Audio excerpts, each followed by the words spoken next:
It makes up 9.9% of the total portfolio. We are talking about 400 million shares. That is worth over $28,264 million. What is fascinating here is the consistency. There were no recent changes to the position. And the price action has been interesting lately. It is trading around $70.66. That is near the top of its 52-week range of $61 to $74. Does the valuation still make sense for a value investor? The price-earnings ratio is 23.3. For a consumer staple with this kind of moat, that is a standard premium. It offers a dividend yield of 2.89%. Buffett loves those cash payments. He is currently sitting on an overall gain of 6.5% on this position. Recent news even highlights it as a top stock to hold for the next 20 years. It fits his philosophy of buying a business that even a sandwich could run. Moving on to the energy sector, Buffett has been very busy here. Let's look at Chevron Corporation and Occidental Petroleum. These are massive bets on oil and gas. Chevron is the number 5 holding, right? That's right. Chevron represents 7.1% of the portfolio. That is a position worth $20,394 million. It has a very attractive dividend yield of 4.12%. The current price is $167.08. But he hasn't added to Chevron recently. Instead, he seems more focused on Occidental Petroleum. Exactly. Occidental, or Oxy, is 4.7% of the total. That is over $11 billion. It is interesting because he is actually down 9.2% on this position overall. The current price is $42.89. It has been a bit of a drag lately, especially with the daily change being down 0.65%. Why do you think he stays so committed to OXY if it's in the red? He likes the management, specifically Vicky Holub. He also likes their position in the Permian Basin. Even with an earnings per share of $2.10, he sees long-term value. He isn't worried about the short-term fluctuations. He is playing the long game with domestic energy production. Also worth noting is a financial powerhouse in the portfolio, Moody's Corporation. This is such a Buffett business. It is basically a toll bridge for the financial markets. It really is. It accounts for 4.4% of the portfolio. That is $13,306 million. The gain on this one is incredible. He is up 13.2% overall. However, look at that valuation. The PE ratio is 42.9. That seems high for him. Is he trimming it? No recent changes. He seems content to let it ride. The price is $539.39. It is very close to its 52-week high of $546. It's a high-quality business with a massive competitive advantage. Let's talk about a more recent move that surprised some people. Chubb Limited. He kept this one a secret for a few quarters while he built the position. Yes, the insurance giant. He recently added 15.9% to this position. It now makes up 3.3% of the portfolio. That is $9,436 million. What makes Chubb so appealing right now? Look at the fundamentals. The PE ratio is only 12.2. That is very cheap compared to Moody's or even Coca-Cola. It has an earnings per share of $23.95. It's a classic value play in the insurance space, which is Buffett's bread and butter. He is already up 6.7% on this trade. On the flip side, we have Kraft Heinz. This has been a bit of a problem child for Berkshire in the past. It's still a huge position, though. It is 3.2% of the portfolio. That is $7,730 million. But the performance is concerning. It is down 8.8% overall. The stock price is $23.74. That is right near its 52-week low of $22.91. At least the dividend is high? Very high. The dividend yield is 6.6%. That is likely why he holds on. He is collecting those checks while waiting for a turnaround. But the daily change was down over 2% today. It's a tough spot. Let's shift to tech. We know he loves Apple, but he also has Alphabet and Amazon. Alphabet actually saw some buying activity recently. He did buy more Alphabet. It is 1.6% of the portfolio now. That is $5,878 million. He is up 35.5% on this. The price is $329.38. And Amazon? That is a smaller piece. 0.8% of the total. It is worth $2,386 million. He hasn't made any recent changes there. It's up 8.7%. He's keeping a toe in the water with these tech titans. We should also mention some of the trimmings. He reduced his stake in Davida by 4.84%. Davida has been a rough one. He is down 20.7% overall on that position.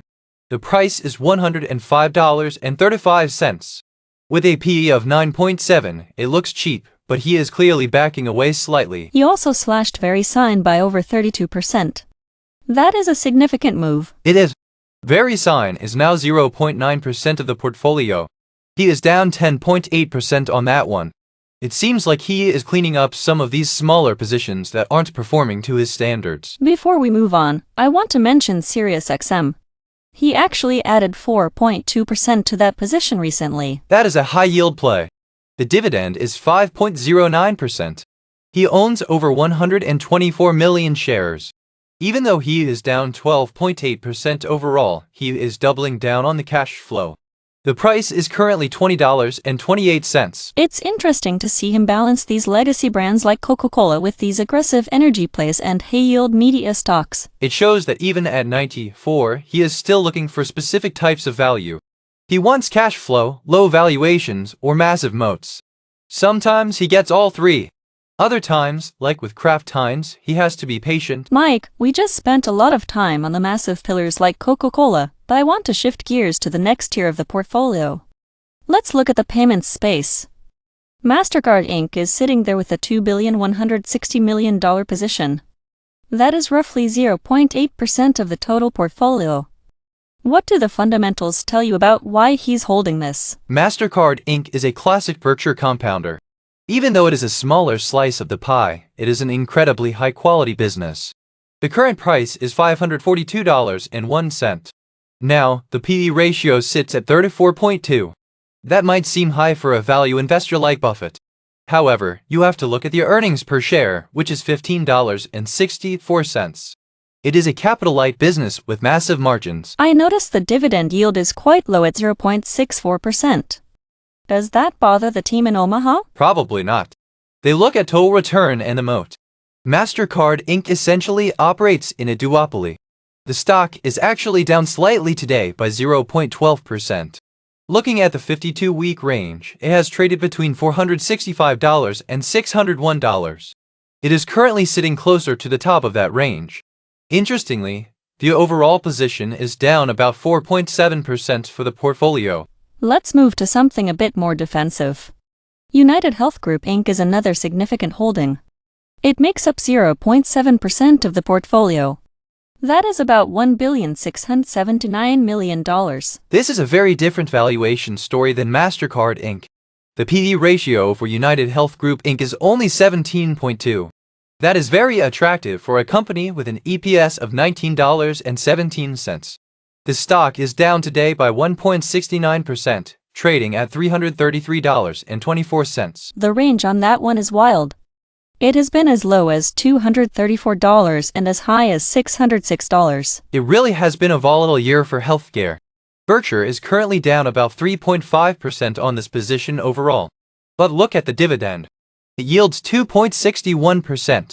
That is a lot of cash flowing back to Berkshire while they wait for the price to recover. It fits that wonderful business at a fair price mantra perfectly. Speaking of insurance and services, what about Aon plc? It's another 0.6% allocation. Aon plc is worth about $1,410 million. It's almost identical to the United Health Group Inc. position in terms of performance. It is also down about 3.5% overall. The PE is 27.1. It's a very steady, fee-based business. They haven't made any recent changes to this position. It's one of those set it and forget it holdings. Now, we have to talk about the most active move in this segment. Domino's Pizza Inc. Buffett added 13.22% to this position recently. That is a huge jump in conviction. It really is. He now holds nearly 3 million shares worth $1,192 million. This is fascinating because the overall position is actually down 7.4%. The stock took a hit today, down 2.26% to $399.85. Why double down on pizza right now? It's likely the efficiency of their model. Domino's Pizza Inc. has a POE of 23.4 and a dividend yield of 1.7%. They have massive scale and a very loyal customer base. The 52-week high was over $500.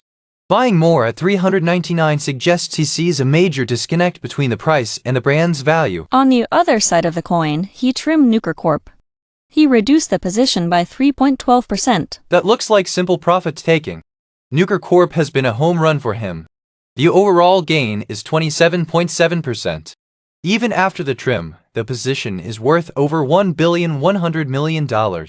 The stock is trading at $172.98. That is right near its 52-week high of $175. When a cyclical stock like steel hits those levels, it's very common for Buffett to shave the top. We also see a lot of activity in the financial sector with Capital One Financial Corp. and Ally Financial Inc. Capital One has a staggering PE ratio of 107.4. It does, but you have to look past the trailing earnings there. Capital One Financial Corp. is up 14.3% for the portfolio.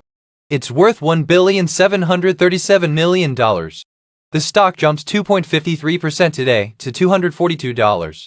It's clearly gaining momentum. And Ally Financial Inc.? That's a smaller play at 0.4% of the portfolio. It's worth about $1.275 billion.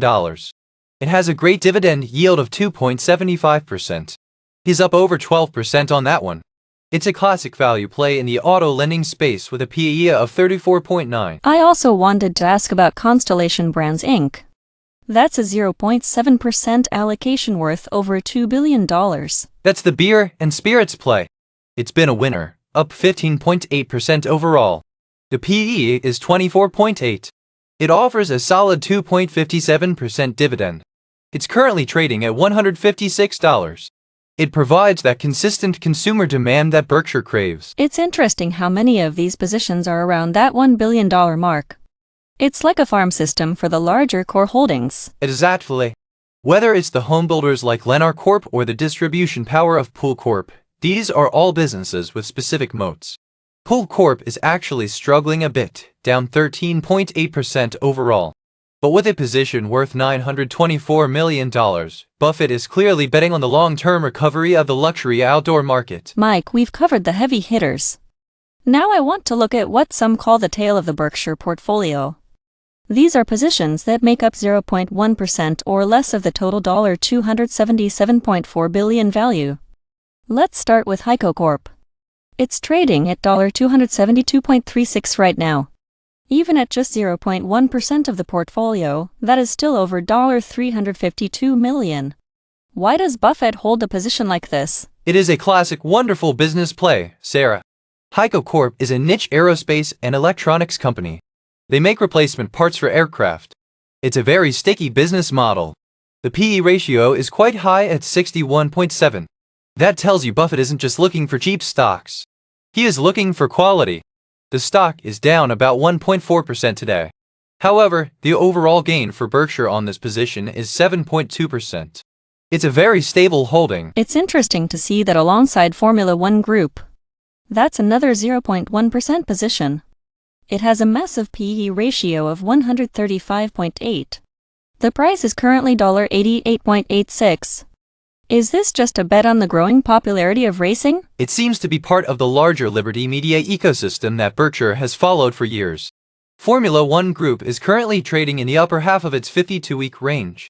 That range is $68.00 to $99.52. It hasn't been a winner for them lately, though. They are sitting on a 14.9% loss overall. It shows that even the Oracle of Omaha can mistime an entry into a high-growth, high-valuation space. Speaking of losses, Charter Communications Inc. really stands out. The price is $189.16. It's actually trading below its 52-week low of $193.00. The portfolio is down 31.2% on this one. But look at that PE ratio, Mike.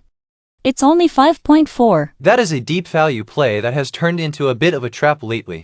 Charter Communications Inc. has an incredible earnings per share of $37.00. But the cable and broadband market is facing huge headwinds. It's a 0.1% position, so it doesn't hurt the overall portfolio much. But it's a stark contrast to something like Lamar Advertising Co. I noticed Lamar Advertising Co. Berkshire actually added 2.79% to this position recently. It's trading at $133.49. Why they increased there? Lamar Advertising Co. is a rate that focuses on billboards. It's a very simple, durable business. It has a great dividend yield of 4.67%. The stock is up 0.52% today. It is currently sitting right near its 52-week high of $134.63. They have a 9% gain on this position. It's a classic Buffett move. He likes businesses with high barriers to entry and steady cash flow. We also see some smaller bets in the housing sector. NVR Inc. and Lennar Corp. Are both in the 0.3% of portfolio category. NVR Inc. has a massive share price of $7,496.83. Lennar Corp. is at $107.99. They even added a tiny bit to Lennar recently. Just a 0.03% add to Lennar Corp. It's almost a tracking position at this point. NVR Inc. is interesting because of its capital-light model. They don't buy land, they buy options on land. It has a PE of 15.0 and a very high EPS of $455.53. Both positions are down about 6% or 7% overall. They are likely keeping a foot in the door of the housing market to stay informed. Let's touch on the bottom of the list.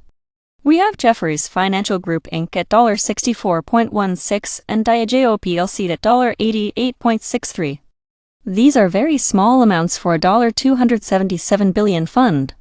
Diageo plc has a strong dividend yield of 4.73%. Is there a reason to keep these around? Sometimes these are legacy positions or managed by Buffett's lieutenants, Ted or Todd. Jefferies Financial Group Inc. is a solid investment bank. It's trading near its 52-week high of $78.21. Diageo plc is the giant behind brands like Guinness and Johnnie Walker. It's a brand moat play. Even if they only own $20 million worth, it's a quality company. Then we have the Liberty Latin America and Atlanta Braves Holdings positions. Atlanta Braves Holdings Inc. is only worth about $8.9 million in the portfolio. That is essentially pocket change for Berkshire. It really is. Atlanta Braves Holdings Inc. is trading at $40.01. It's a very specialized asset. Most of these tiny positions like Liberty Latin America Limited are likely remnants of corporate spin-offs. They don't move the needle, but they are part of the broader strategy of owning pieces of the entire economy. As we wrap up this look at the $277.4 billion portfolio, what is the big takeaway? We saw a 3.68% drop today across the board. The overall gain is sitting at 3.8%. The takeaway is diversification and patience. Buffett holds over $352 million in HEICO Corp and it's only 0.1% of his pie. He isn't chasing trends. He's holding Allegiant plc for its security products and Jefferies Financial Group Inc. for its banking. He's balancing high PE growth like Formula One Group with deep value like Charter Communications Inc. It's a masterclass in long-term thinking. Even with today's volatility, the strategy remains buy wonderful businesses at fair prices. Mike, thank you for the deep dive into the numbers today. It was a pleasure, Sarah. It's always fascinating to see how the world's greatest investor allocates his capital, from the billions in Apple down to the millions in the Atlanta Braves. That's all for our analysis of the Berkshire Hathaway portfolio. For Mike and myself, thanks for listening to the podcast. We'll see you next time. Thanks for listening to PortfolioCasts. This content is for educational purposes only and should not be considered financial or investment advice. Any figures, prices, or portfolio values discussed are approximate, based on public filings and used for illustrative purposes only. The views expressed are interpretations of public information and may not reflect the investor's current positions. Follow PortfolioCasts for more investor portfolio breakdowns. Welcome to PortfolioCasts, the podcast where we break down real investor portfolios. In this episode, we're exploring Michael Burry from Cyan Asset Management's portfolio, the key holdings, the concentration, and the thinking behind it. Michael Burry is making waves again with his latest filings for Cyan Asset Management. We are looking at a very concentrated portfolio today. It is worth about $56,800,000 in total. It is classic Burry. He is not interested in diversifying for the sake of it. He is running a lean operation. Right now, he is focused on just a few high-conviction plays. The portfolio is up about 3.3% overall. However, today has been a bit of a struggle. The total value is down 3.1% today. That volatility comes with the territory when you are this concentrated. His top 3 holdings make up the vast majority of the fund. Let's start with the biggest one. Molina Healthcare is a massive position for him. It represents 43.5% of his entire portfolio. That is an incredible amount of weight in one stock. He owns 125,000 shares. At the current price of $178.06, that position is worth over $22 million. He recently bought into this name. It shows he has huge confidence in the healthcare sector. But the performance hasn't been there yet. He is actually down 7% on this position overall. Today alone, it dropped 3.6%. Does the fundamental data support this kind of heavy bet? Burry is a value hunter. Look at the price-to-earnings ratio. It is sitting at 10.6. For a company like Molina, that is very low. Their earnings per share is $16.13. He is seeing a disconnect between the company's earnings power and the stock price. The technicals are interesting too. The stock is currently at $178. But its 52-week high was all the way up at $359.97. It has lost over half its value from the peak. Exactly. He is buying the blood in the streets. Recent news shows analysts are just now starting to assess if the valuation is fair after a slight rebound from the lows. Burry got in early. He is betting that the managed care space is oversold. He is looking at that 52-week low of $133 and betting the floor is in. It's a bold move. But it isn't his only big bet. Let's talk about Lululemon Athletica. This is his second largest holding at 32.4% of the portfolio. This is where we see his contrarian side. Most people think of Lululemon as a high-growth retail darling. But it has been hammered recently. Burry didn't just hold his position. He added to it by 100%. He doubled down. He now holds 100,000 shares. That is worth $21,399,000. And unlike Molina, he is actually up big on this one.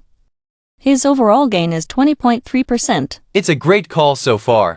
The stock is trading at $213.99. It's down slightly today by less than 1%. But look at the valuation. The PE ratio is 15.2.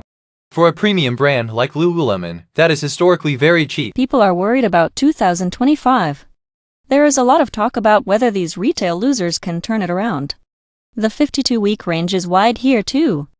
It has been as high as $423. Burry sees a company with an earnings per share of $14.44. He sees a powerhouse brand. He is clearly ignoring the athleisure is dead narrative. He doubled his stake because he thinks the market is wrong about the consumer slowdown. It's interesting to see him balance healthcare and consumer discretionary. But the third pillar of his current strategy is in financials. He has a major stake in SLM Corp, also known as Salimi. This position accounts for 24.2% of the portfolio. He holds over 480,000 shares. It is worth about $13,158,000. This one seems a bit more troubled lately. The stock is down 2.6% today. He is down about 1% on the position overall. There is some noise here. Recent news highlights class action lawsuits. They are challenging how the company discloses loan delinquencies. That usually scares off most investors. But Burry often seeks out companies facing temporary legal or structural clouds. The numbers on SLM are very Burry-esque. The PE ratio is tiny. It is only 9.2. Plus, it pays a dividend yield of 1.87%. He is getting paid to wait. The earnings per share is $2.91. The stock is trading at $27.41. It is much closer to its 52-week low of $23 than its high of nearly $35. So he has 43% in healthcare, 32% in retail, and 24% in student loans. That is a very specific map of the economy. It really is. He is avoiding the high-flying tech names. He is avoiding the AI hype. He is looking for cash flow and low valuations. Between these three stocks, he has almost his entire $56 million at work. It's a high-stakes game. If Molina Healthcare doesn't turn around, it drags down almost half the fund. But if Lululemon keeps climbing toward its old highs, he looks like a genius again. He is used to the pressure. He is looking for that deep value. He wants companies with solid EPS that the market has abandoned.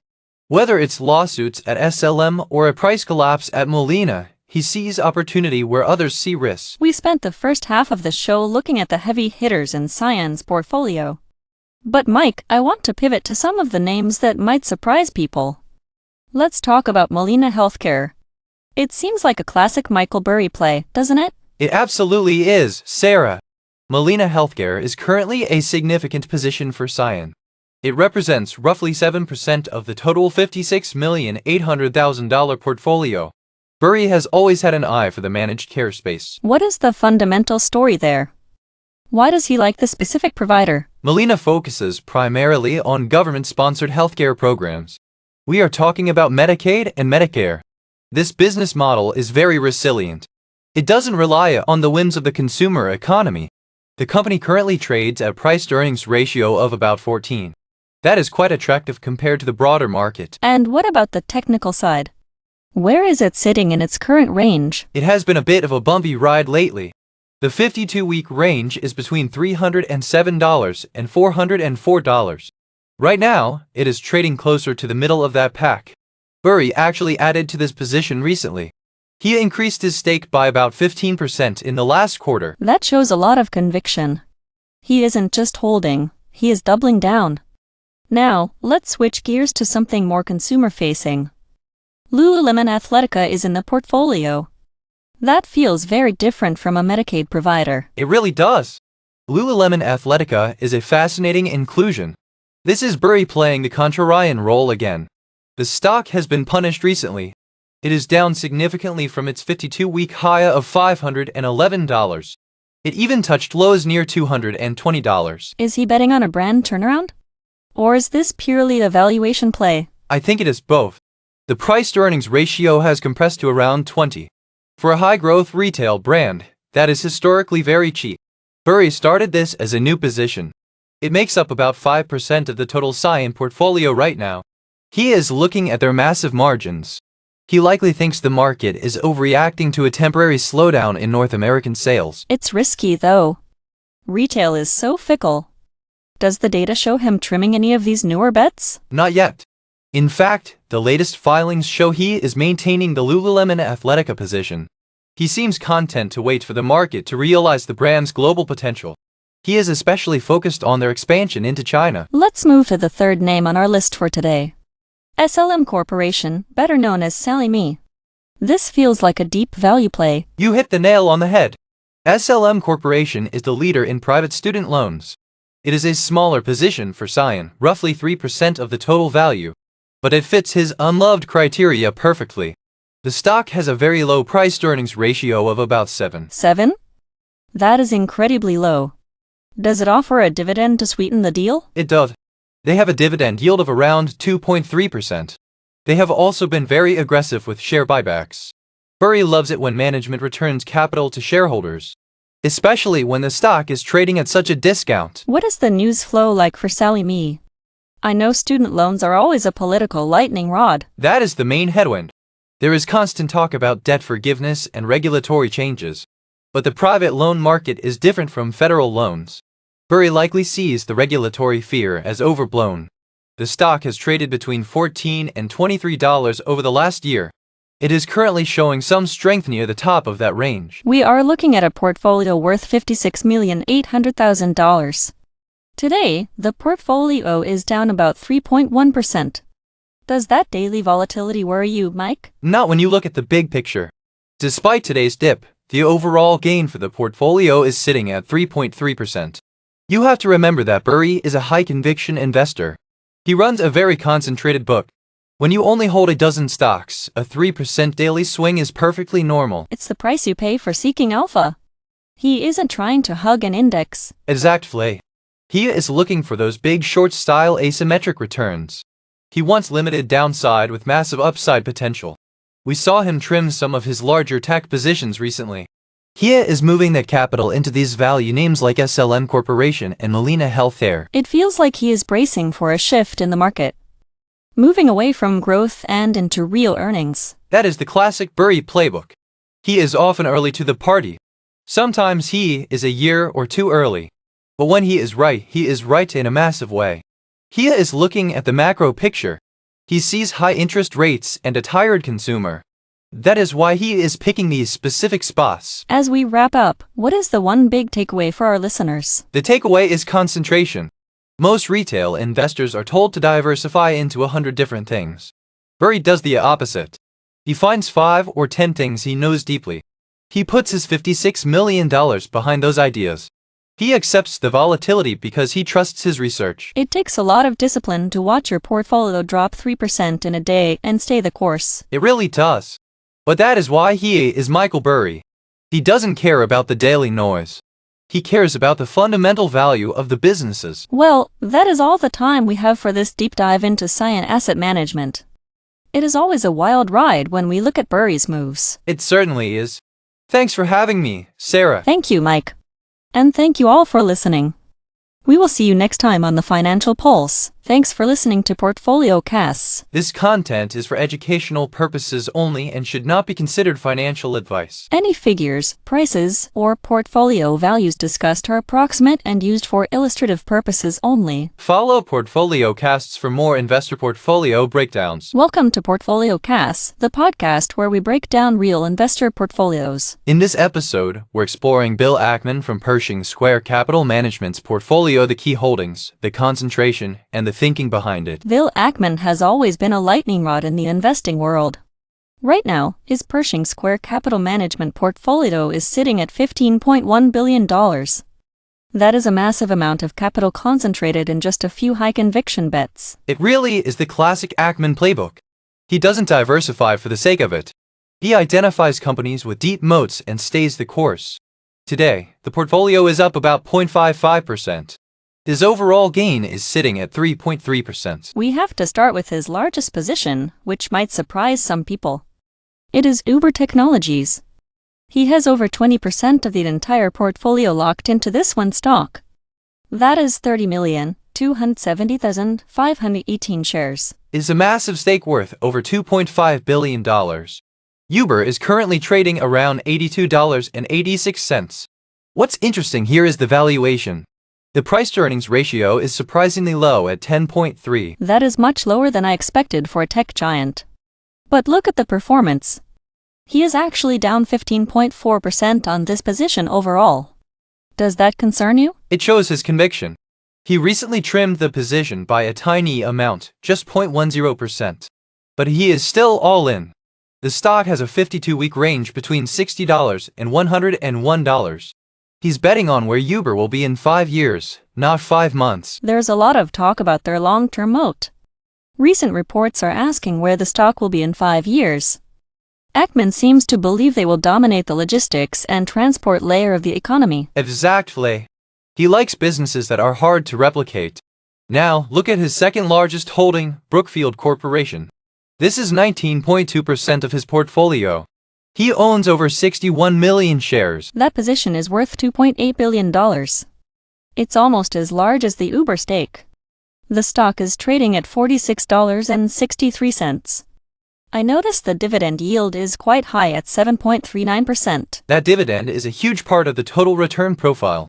Brookfield is a complex beast, acting as a massive alternative asset manager. The price-to-earnings ratio looks high at 115.9. But with these types of companies, you have to look at the underlying assets. He actually trimmed this one slightly too, down 0.34% recently. But the stock was up 1.6% today. There's been some noise about Brookfield benefiting from a de-dollarization market shift. Ackman loves those macro tailwinds. Brookfield owns real assets like infrastructure and renewable power. If the dollar shifts, those hard assets become even more valuable. The 52-week high is $49.47. It's trading very close to those levels right now. It's a steady climber for him. He's up about 2% overall on Brookfield. It's a stark contrast to the volatility we see in his tech holdings. Speaking of tech, let's talk about Alphabet. Alphabet is his third heavy hitter. It makes up 10.5% of the portfolio. He's holding about 6.3 million shares. At a price of $315.32, that's a $2 billion position. And he hasn't touched this one lately. No recent buying or selling. He seems content to just let it ride. He is up almost 30% on this position. A 29.5% gain is impressive. Alphabet is trading at a price-to-earnings ratio of 30.6. That feels very reasonable for a company with their earnings power. Their earnings per share is sitting right at $10. I saw some news today about Alphabet being a competitor to Amazon in certain sectors. There's a lot of momentum building for 25. The stock is nearing its 52-week high of $328. It's a core holding for a reason. Ackman isn't just buying search, he's buying the AI infrastructure. Even though it's only 10% of his portfolio, it's a massive contributor to his gains. He's holding steady while the market fluctuates. It's fascinating how he balances these. You have the aggressive growth play in Uber. Then you have the asset-heavy Brookfield with that 7% dividend. And finally, the cash flow machine in Alphabet. It's a very intentional mix. He wants companies that can survive a recession but capture massive upside. He's not afraid to see a position like Uber go into the red if the fundamentals are intact. He's an activist, remember. He's likely talking to these management teams constantly. He doesn't just sit on the sidelines. He wants a seat at the table. With over $2 billion in each of these top three, he certainly has the leverage to demand changes if things go south. That is the Pershing Square way. High stakes, high pressure, and very high conviction. He's managing $15 billion with the focus of someone managing a small personal account. Most fund managers would have 100 stocks. Ackman has his favorites and he sticks to them. Let's keep moving through this $15.1 billion portfolio. Mike, we spent the first half looking at some of the heavy hitters. But I want to pivot to a staple of the Ackman playbook. What is the story with Restaurant Brands International? That is a massive core holding for Pershing Square. It makes up exactly 10% of the total portfolio. We are talking about over $1.5 billion invested there. He actually trimmed the position slightly by 0.37% recently. Only a tiny trim? Why stay so heavily invested in fast food? It is all about the business model, Sarah. Think Burger King, Popeyes, and Tim Hortons. These are royalty-style businesses. They generate incredibly steady cash flow regardless of the economy. Plus, the dividend yield is a healthy 3.66%. That is very attractive for a company with a 33.4 PE ratio. The stock is currently trading around $67.81. That is right in the middle of its 52-week range, which tops out at $73.70. It feels like a safety play. It definitely is. Now, Alphabet is a different story. He made a much more aggressive move there. He reduced that position by nearly 10% in the recent period. 10%? That is a significant exit for a company as dominant as Google. Did he lose faith in the AI story? I don't think so. Look at the gains. He is up nearly 30% overall on that position. The current price is $315.15. He is likely just taking some chips off the table after a massive run. Even after that trim, it is still 8% of the portfolio. That is still $1.5 billion. Right. And with a PE of 30.6, it is not exactly cheap anymore. But the earnings per share of $10 shows how much of a powerhouse it remains. He is letting his winners run while pocketing some profit. Let's talk about Howard Hughes Holdings. This is actually his largest allocation in this specific group at 10.6%. That is $1.48 billion. This is the classic Ackman deep value play. He hasn't touched the position size lately. He is holding over 18 million shares. But he is down about 4% on it overall. The current price is $78.81. Is that a red flag? For a typical trader, maybe. For an activist like Ackman, it is about the land. They own massive master-planned communities. The PE is relatively low at 17.1. He is playing the long game here, waiting for the real estate cycle to turn. Moving to Amazon. He has over $1.3 billion there. No recent changes to that stake? None at all. It is 8.7% of the portfolio. He is up about 3.2% overall. The stock is at $226.50. It is a bit off its 52-week high of $258. What about the hospitality and dining side? Hilton and Chipotle seem to be staples for him. Hilton worldwide has been a total home run. He is up nearly 13%. The stock is trading at $292.98. That is incredibly close to its 52-week high of $294. A P/E ratio of 40.9 though? That sounds very expensive for a hotel chain, Mike. It is a premium price. But Hilton is a capital-light brand machine. They don't own all the buildings, they manage the brands. Investors love that high-margin business. Chipotle is the opposite right now. He is actually down about 4.3% there. Chipotle is at $37.49. I saw some news about a potential resurgence in 2026. Yeah, the analysts are looking for that next leg of growth. It is 5.8% of his portfolio. He is holding steady at 21 million shares. He is betting that the operational changes will pay off soon. We have to mention the smaller ones before we wrap up. Seaport Entertainment and Hertz. They look painful. They are the bruises in the portfolio right now. He is down 14% on Seaport and over 23% on Hertz. Hertz is only $5.22. That is a tiny fraction of the portfolio now, isn't it? It is 0.7%. It is a $79 million position. In a $15 billion fund, it is almost a rounding error. But it shows that even the giants get it wrong sometimes. The rental car market has been brutal. Looking at the big picture of these $15 billion, what is the final takeaway? Concentration. Ackman doesn't diversify into hundreds of stocks. He picks 10 or 12 names and bets billions on them. He likes brands with most things people use every day like hotels, burritos, and search engines. And he isn't afraid to sit on a loss if he believes in the underlying math. He is up 3.3% overall across the whole portfolio. Exactly. In a volatile market, that is a testament to his deep research. He isn't chasing trends. He is waiting for the market to realize the value he already sees. It is a masterclass in high-conviction investing. It has been a fascinating look into Pershing Square. From the massive bets on Hilton to the steady dividends of restaurant brands. It really shows that you don't need to own everything. You just need to be right on a few big things. That is a wrap on our deep dive into Bill Ackman's current holdings. Thank you for the analysis, Mike. My pleasure, Sarah. And thank you all for listening to our portfolio breakdown. We will see you next time. Thanks for listening to PortfolioCasts. This content is for educational purposes only and should not be considered financial advice. Any figures, prices, or portfolio values discussed are approximate and used for illustrative purposes only. Follow PortfolioCasts for more investor portfolio breakdowns. Welcome to PortfolioCasts, the podcast where we break down real investor portfolios. In this episode, we're exploring Monish Pabrai from Pabrai Investments' portfolio, the key holdings, the concentration, and the thinking behind it. Monish Pabrai is back in the spotlight, and his latest filings show he is doubling down on his signature low-risk, high-uncertainty bets. The portfolio value is sitting at $443.1 million right now.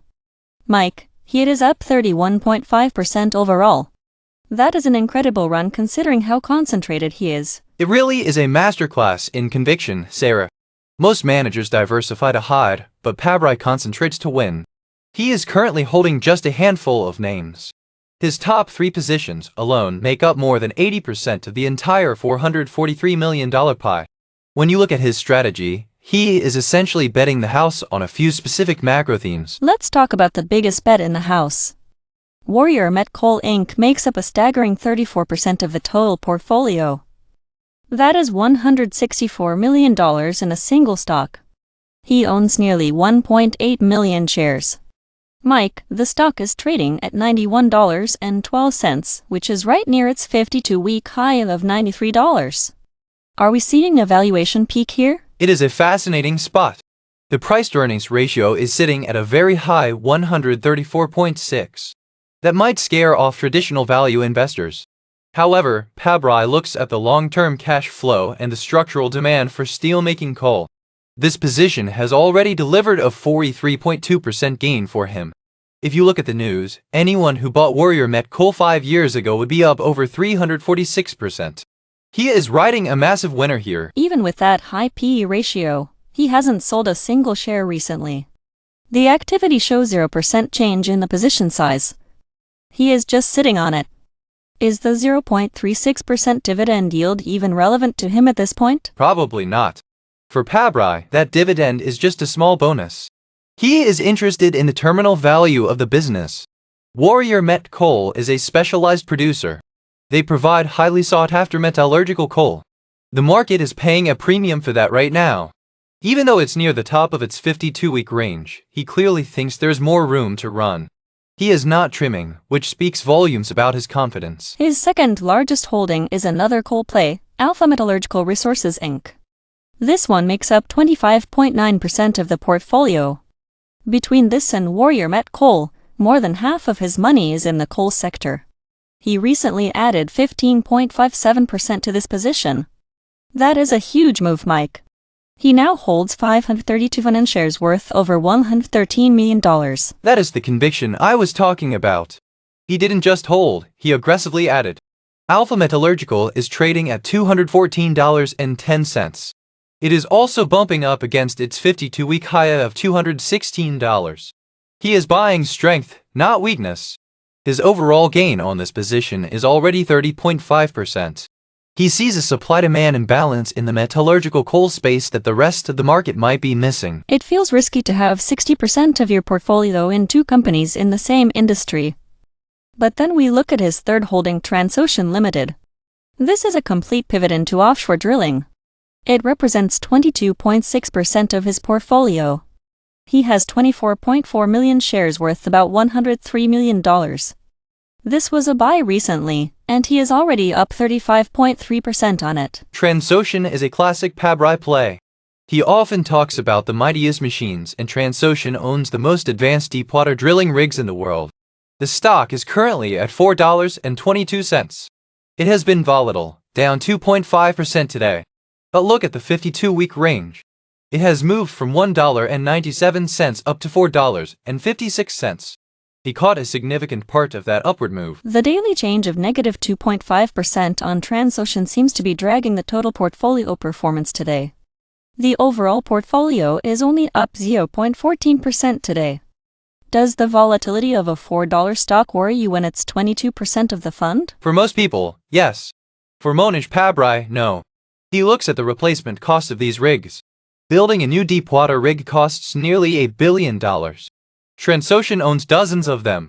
He is betting that as oil demand stays steady, the day rates for these rigs will skyrocket. He isn't looking at the daily fluctuations.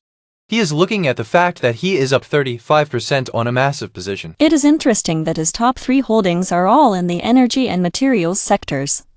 Warrior Met Coal, Alpha Metallurgical, and Transocean.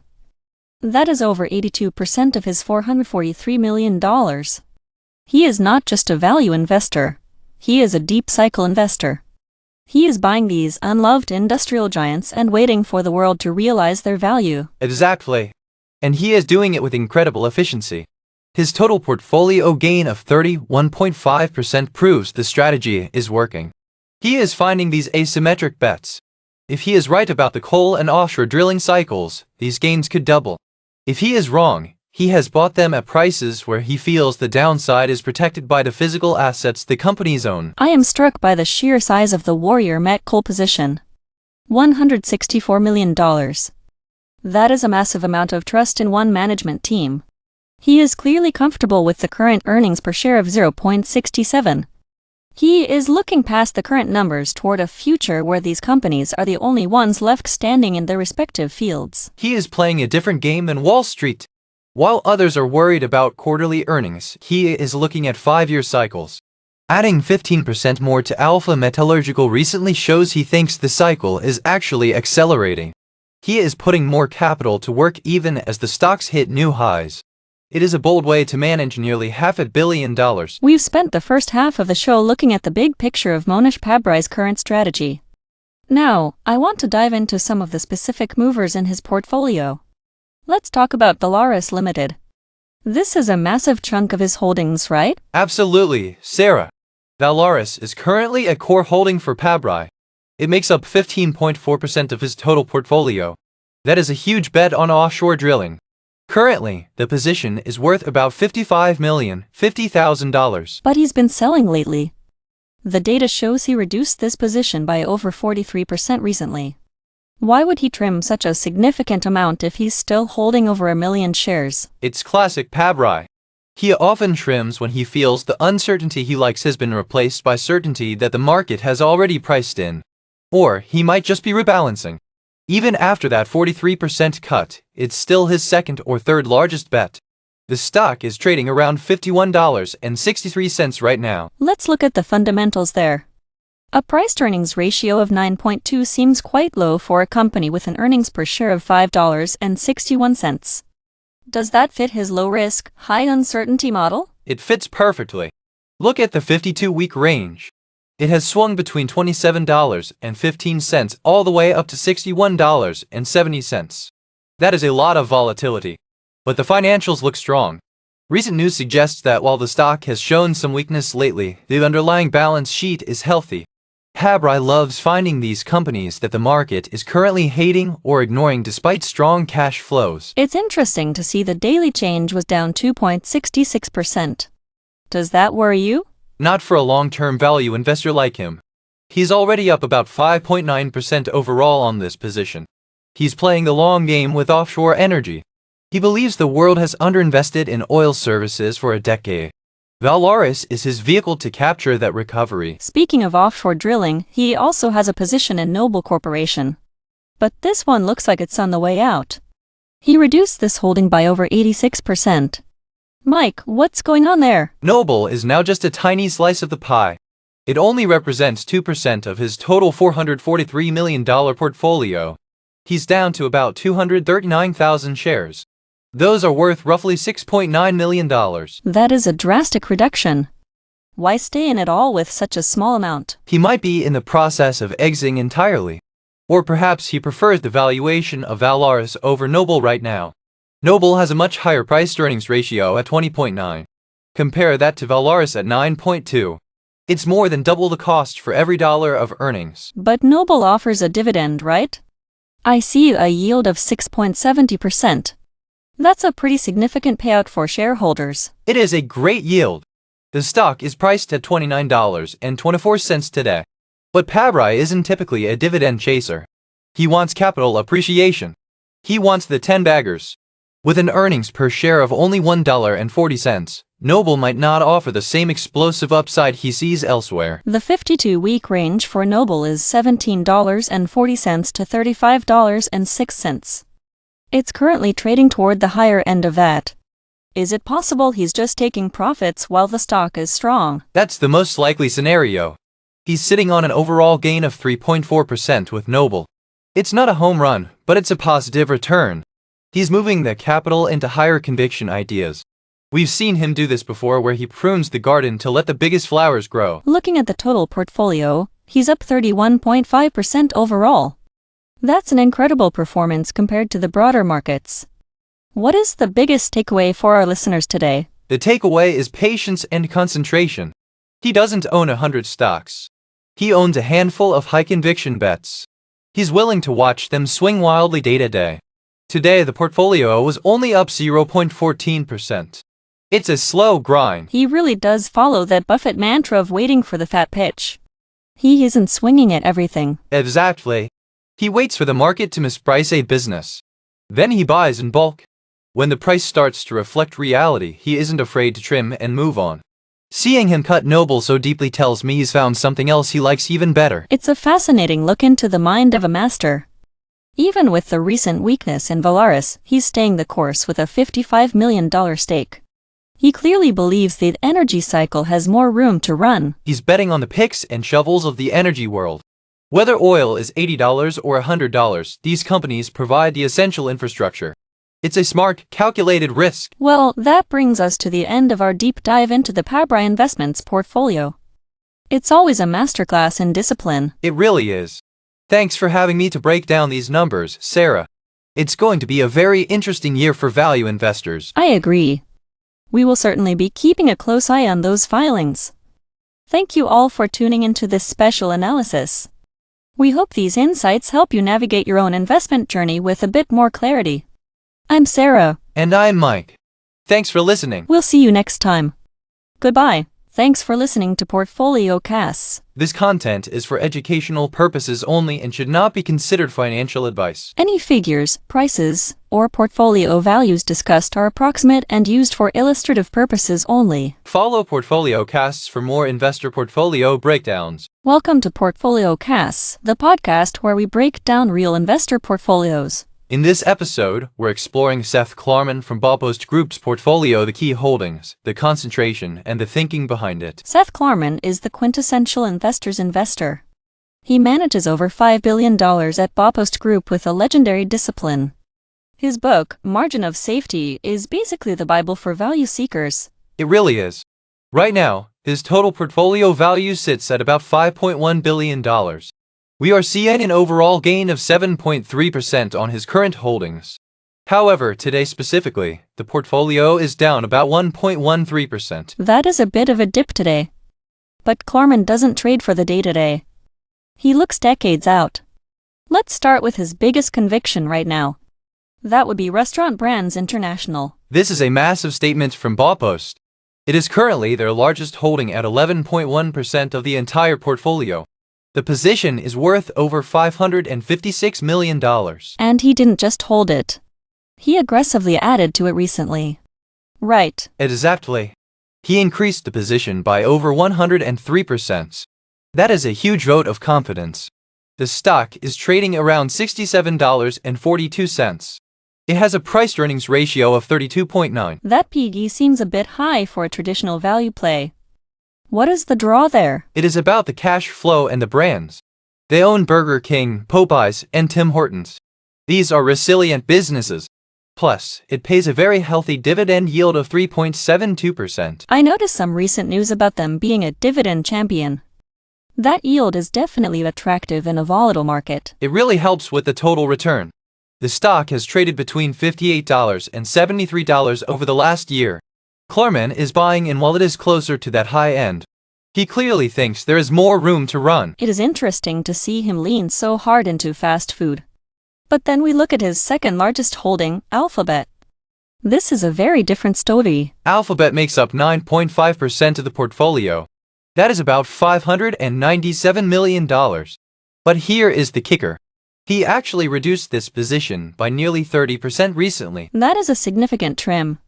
Alphabet has been such a powerhouse. Why pull back now? Well, the stock is trading at $321.68. It is very close to its 52-week high of $328. He has an overall gain of over 32% on this position. So this might just be classic Klarman discipline.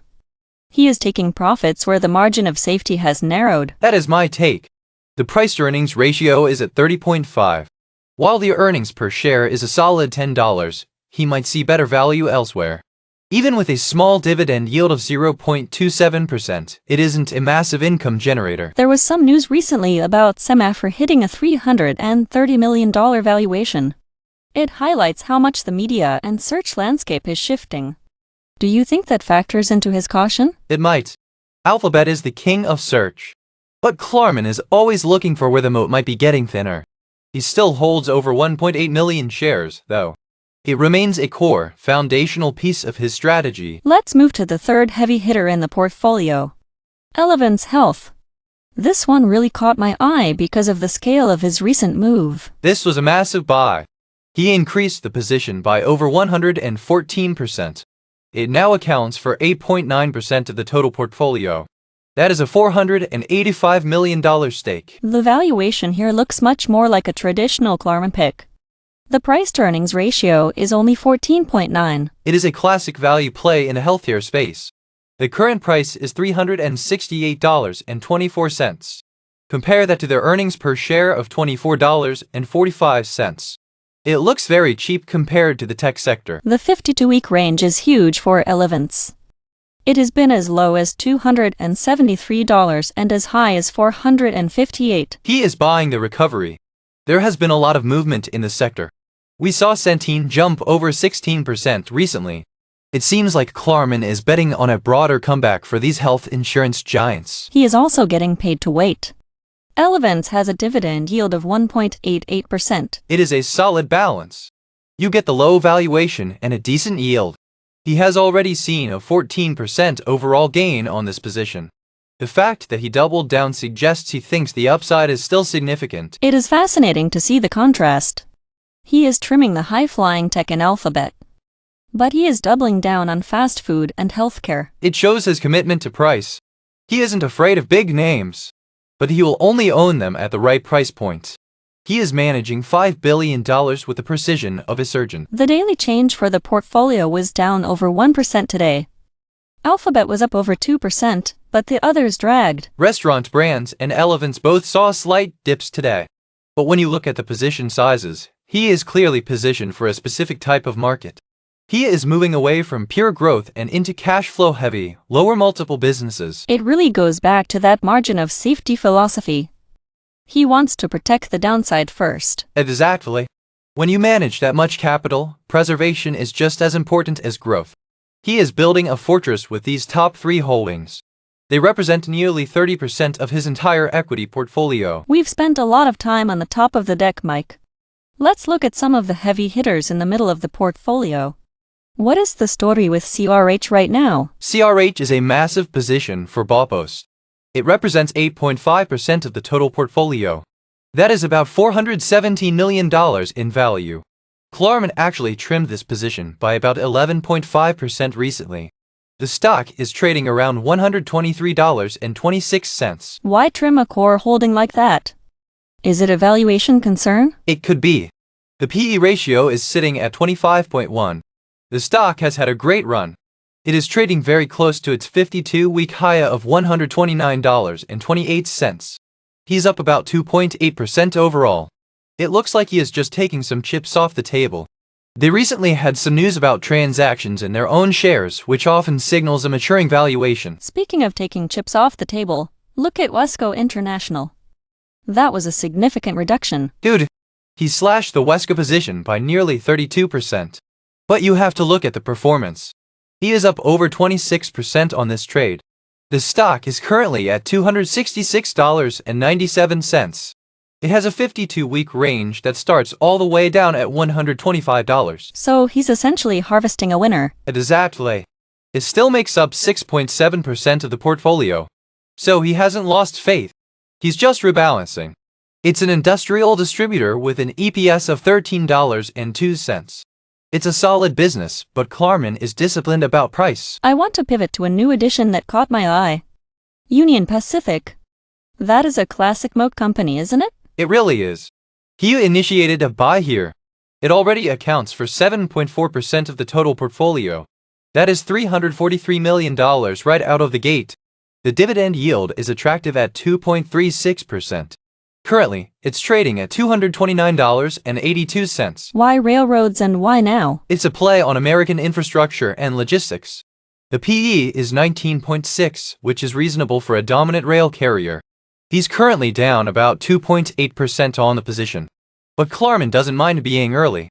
He buys when he sees a margin of safety. We also saw some activity in Willis Towers Watson.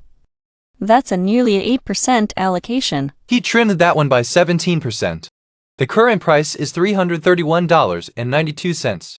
What's interesting here is the PE is only 15.2. It's actually underperforming for him. He's down about 4% overall on the position. It's a bit of a contrarian play in the insurance brokerage space. Let's talk about Dollar General. That has been a huge winner for the fund. A standout performer. He's up nearly 40% on Dollar General. It's 5.8% of the portfolio.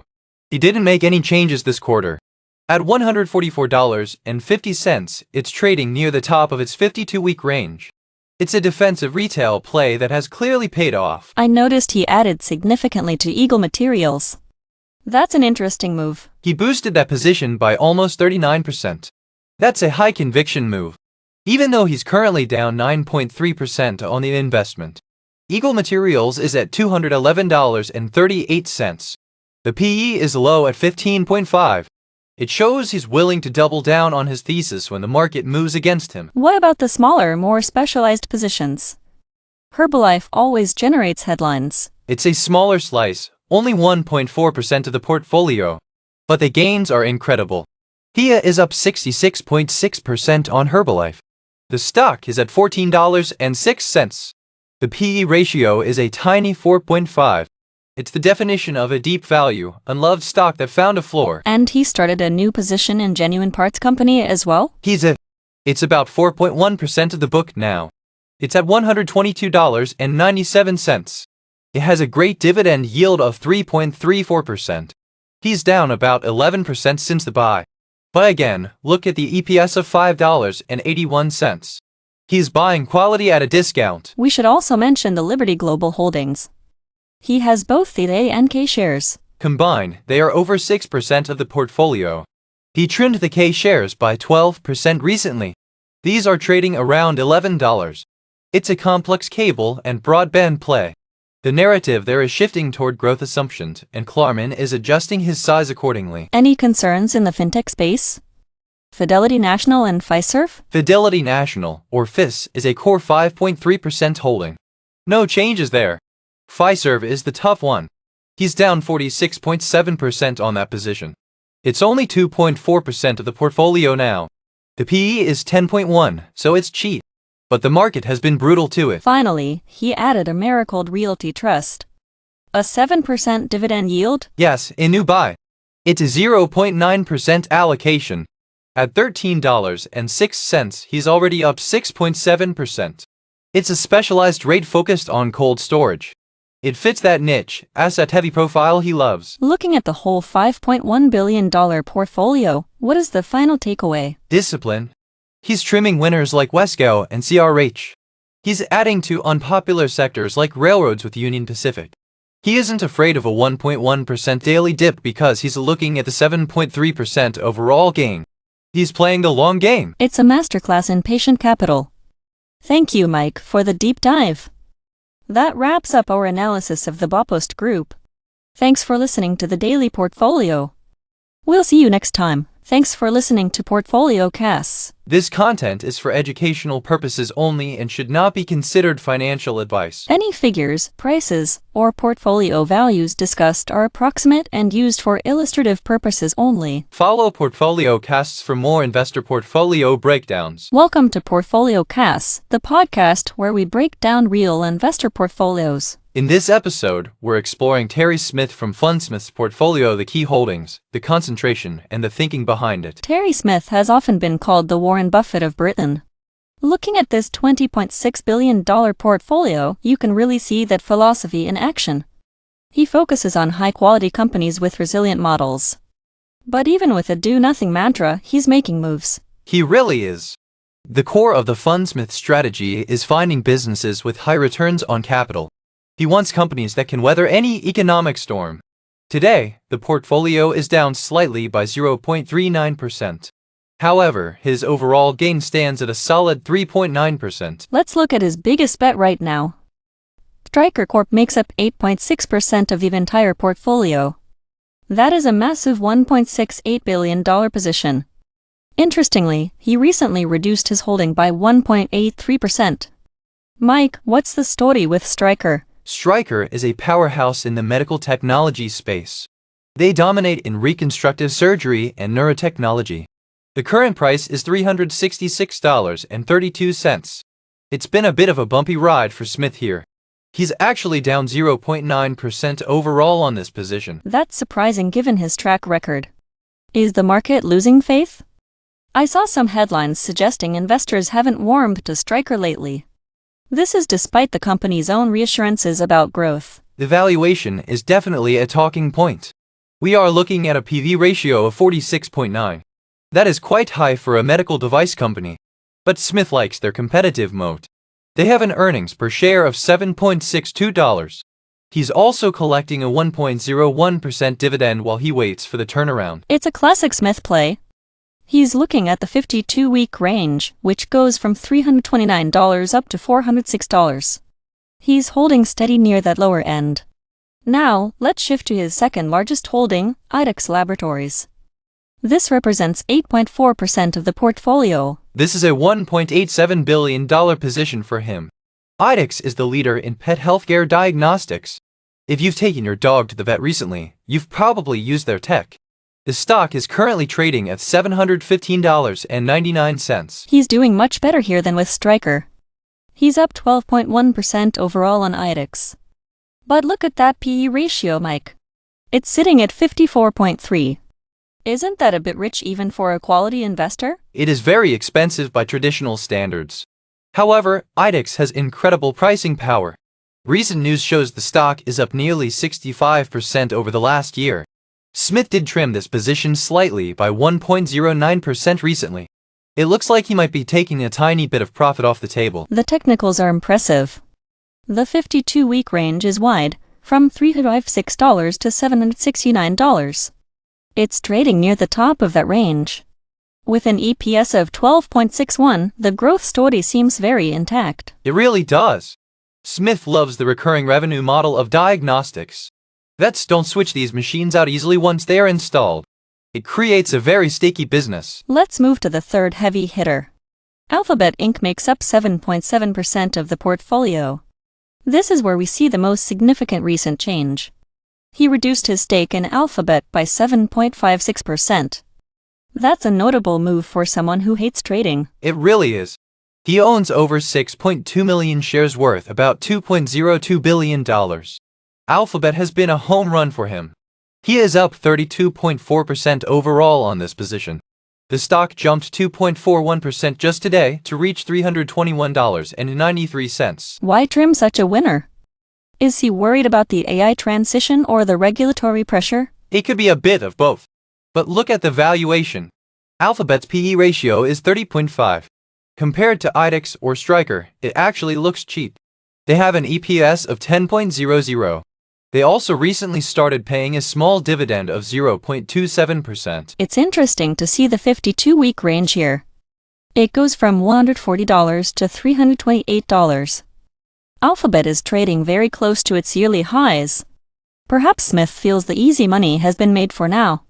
He's still holding a massive $2 billion stake, though. Exactly. It's still a core pillar. Even with the trim, it's one of his top 3. He's also likely watching the broader media landscape. There was news about Semaphore hitting a $330 million valuation to fuel global expansion. It shows how much capital is still flowing into the ad and information space where Alphabet lives. So, across these top 3, we see the pattern. He's slightly trimming his winners like Alphabet and IDEX. He's also slightly reducing his laggard, Stryker. It feels like he's cleaning up the edges of the portfolio. He's definitely refining. When you manage $20 billion, you can't move quickly. These small percentage trims represent hundreds of millions of dollars. He's maintaining that high-conviction core while managing the total risk. It's a masterclass in patience. Most investors would be panicking over a 0.9% loss in their largest holding. Smith just sees it as an opportunity to hold a quality asset. He's focused on the long-term cash flow. That's the fun Smith way. He isn't chasing the daily 2.4% gains we saw in Alphabet today. He's looking at where these companies will be in 2030. These top 3 holdings alone account for nearly a quarter of his entire fund. That is a lot of trust in medical tech, pet health, and digital advertising. We're back to finish our deep dive into the $20.6 billion fund Smith portfolio. In the first half, we looked at some of the massive consumer staples Terry Smith loves. But Mike, I want to talk about some of the big moves he's made recently. Specifically those massive trims in the tech giants. You're likely looking at Microsoft and Meta platforms. This is where the do-nothing philosophy meets the don't overpay rule. He reduced his Microsoft position by nearly 48%. He still holds over $1.2 billion worth, which is 6.8% of the portfolio. But that is a huge haircut for a core holding. Why trim such a high-quality winner? Microsoft is trading at $485.52. It's a powerhouse. It is, but look at the valuation. The price-earnings ratio is sitting around 34. Smith has always been wary of AI mania. We've seen news reports lately questioning if AI spending has hit a fever pitch. He also slashed his Meta Platforms position by over 56%. Even after that, he's still holding over $1 billion in Meta. It seems like he's locking in gains while the Magnificent Seven trade is still hot. It's interesting because while he's trimming big tech, he's adding to specialized tech and healthcare.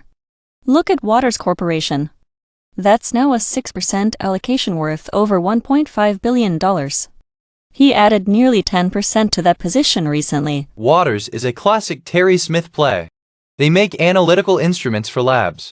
It's a razor and blade business model.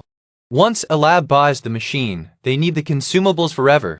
The stock is at $400.04 right now. It has a 33% overall gain in the portfolio. That's a massive win compared to the broader market. He also seems to be doubling down on animal health with Zodis. He increased the position by over 25%. Exactly. Zodis is worth about $458 million in the portfolio. It's currently trading at $126.71. It's actually down about 13% for him overall.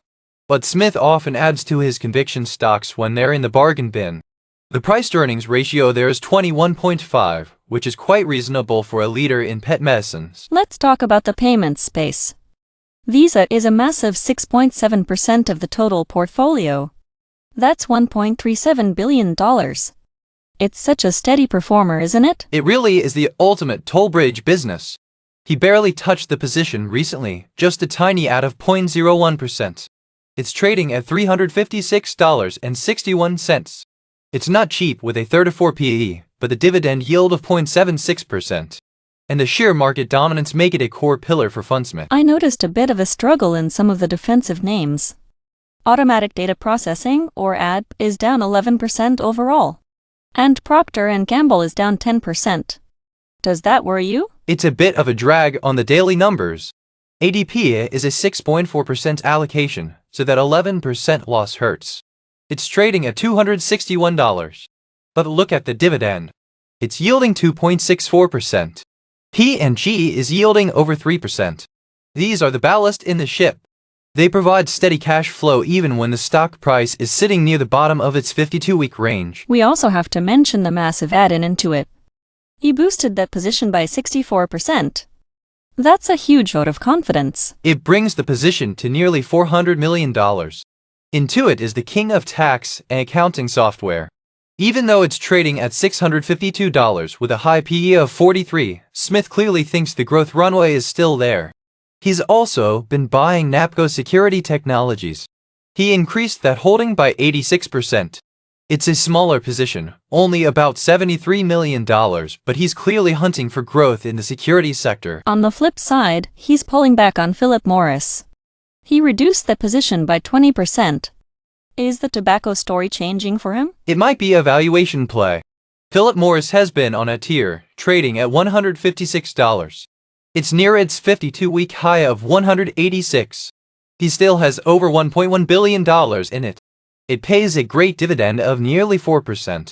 But trimming 20% suggests he's finding better places to put that capital. Like Marriott International?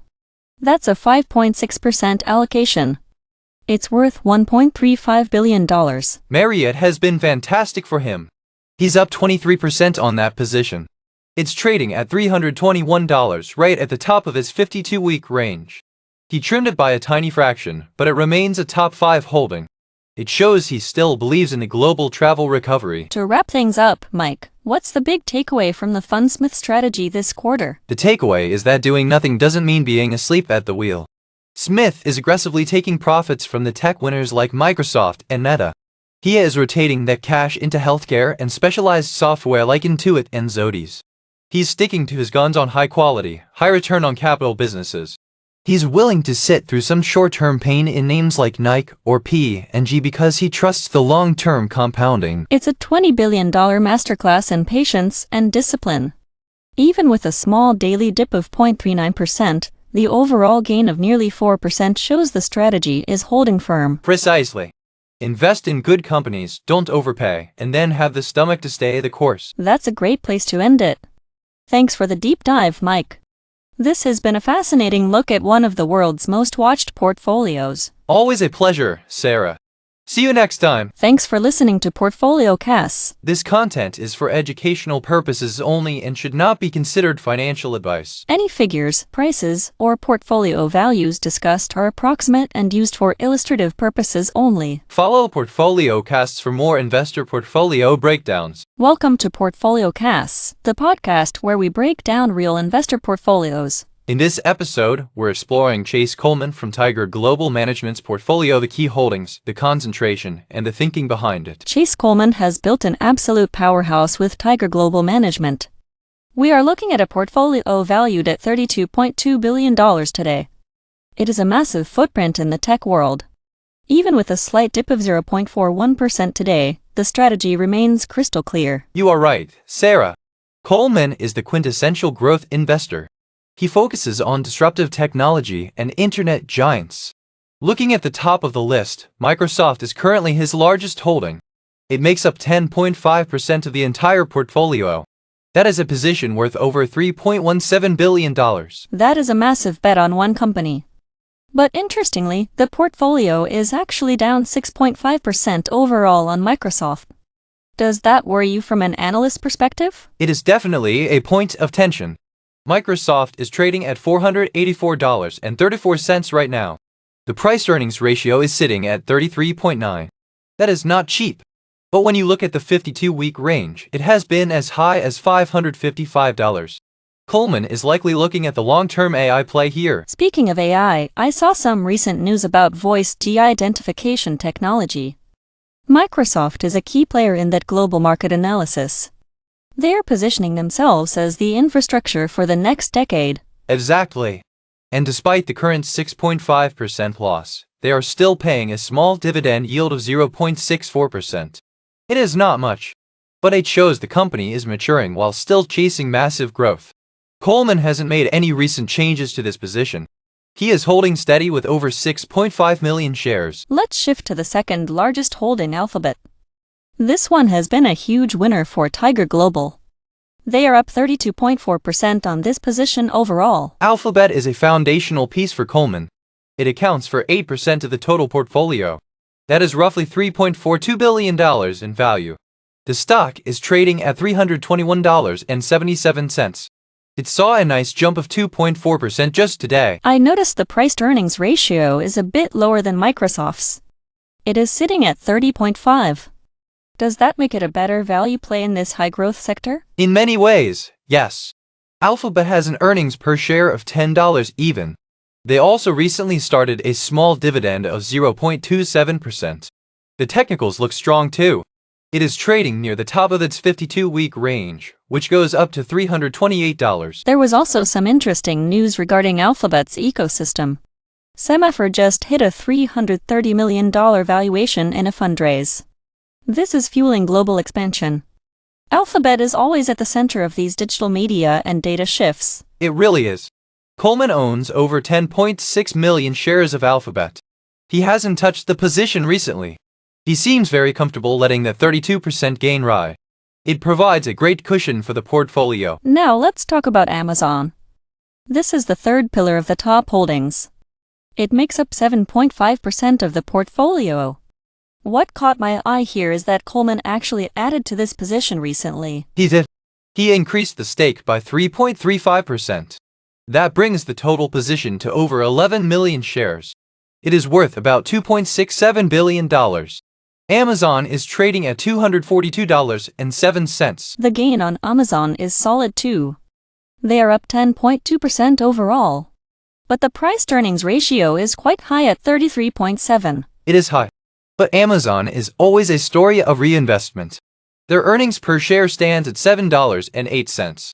The stock has been on a tear. Its 52-week low was down at $161.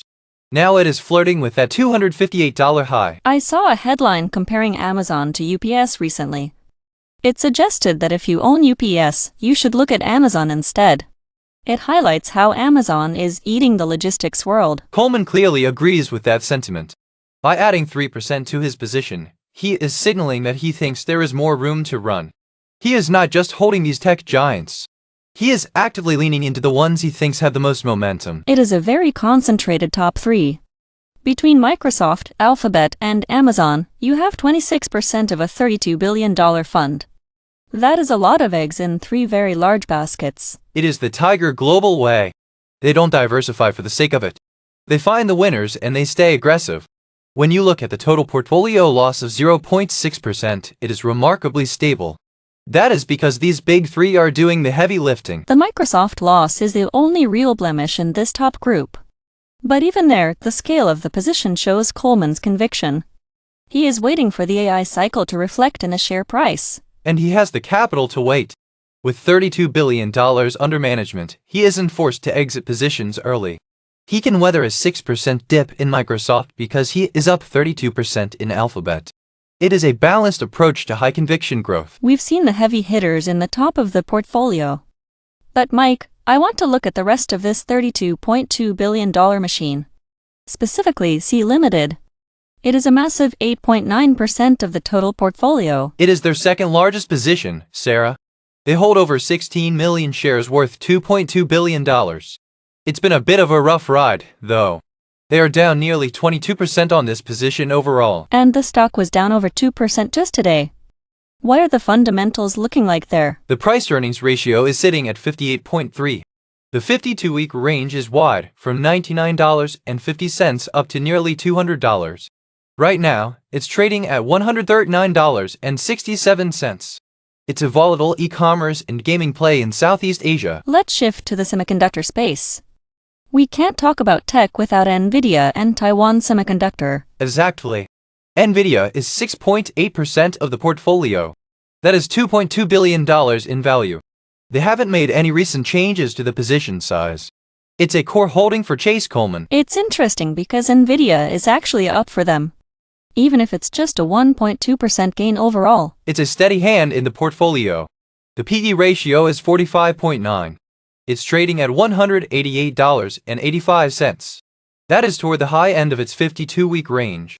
Meanwhile, Taiwan Semiconductor makes up 4% of the portfolio. They are up over 14% on that one. I noticed a huge move in Meta Platforms. They reduced the position by over 62% recently. That is a massive exit. It really is. They still hold $1.8 billion worth of Meta. But cutting 62% tells me they are taking profits. The stock has a PUE of 28.4. They are actually down 11.6% on the remaining entry price. Do you think they are rotating that money into other AI plays? I see they added to Broadcom and GE Vernova. It looks like a rotation. They added nearly 7% to Broadcom, which is now a $995 million position. And GE Vernova was a 5% add. That's a $770 million stake. GE Vernova has a very high PE of 109.3. It shows Coleman is willing to pay for growth in the energy sector. We also have to talk about Reddit. They trimmed the position by 24%. But the stock is still a winner for them, right? Very much so. They are up 12.5% on Reddit. It's worth $1.2 billion in the portfolio. The PE is sky high at 137.7.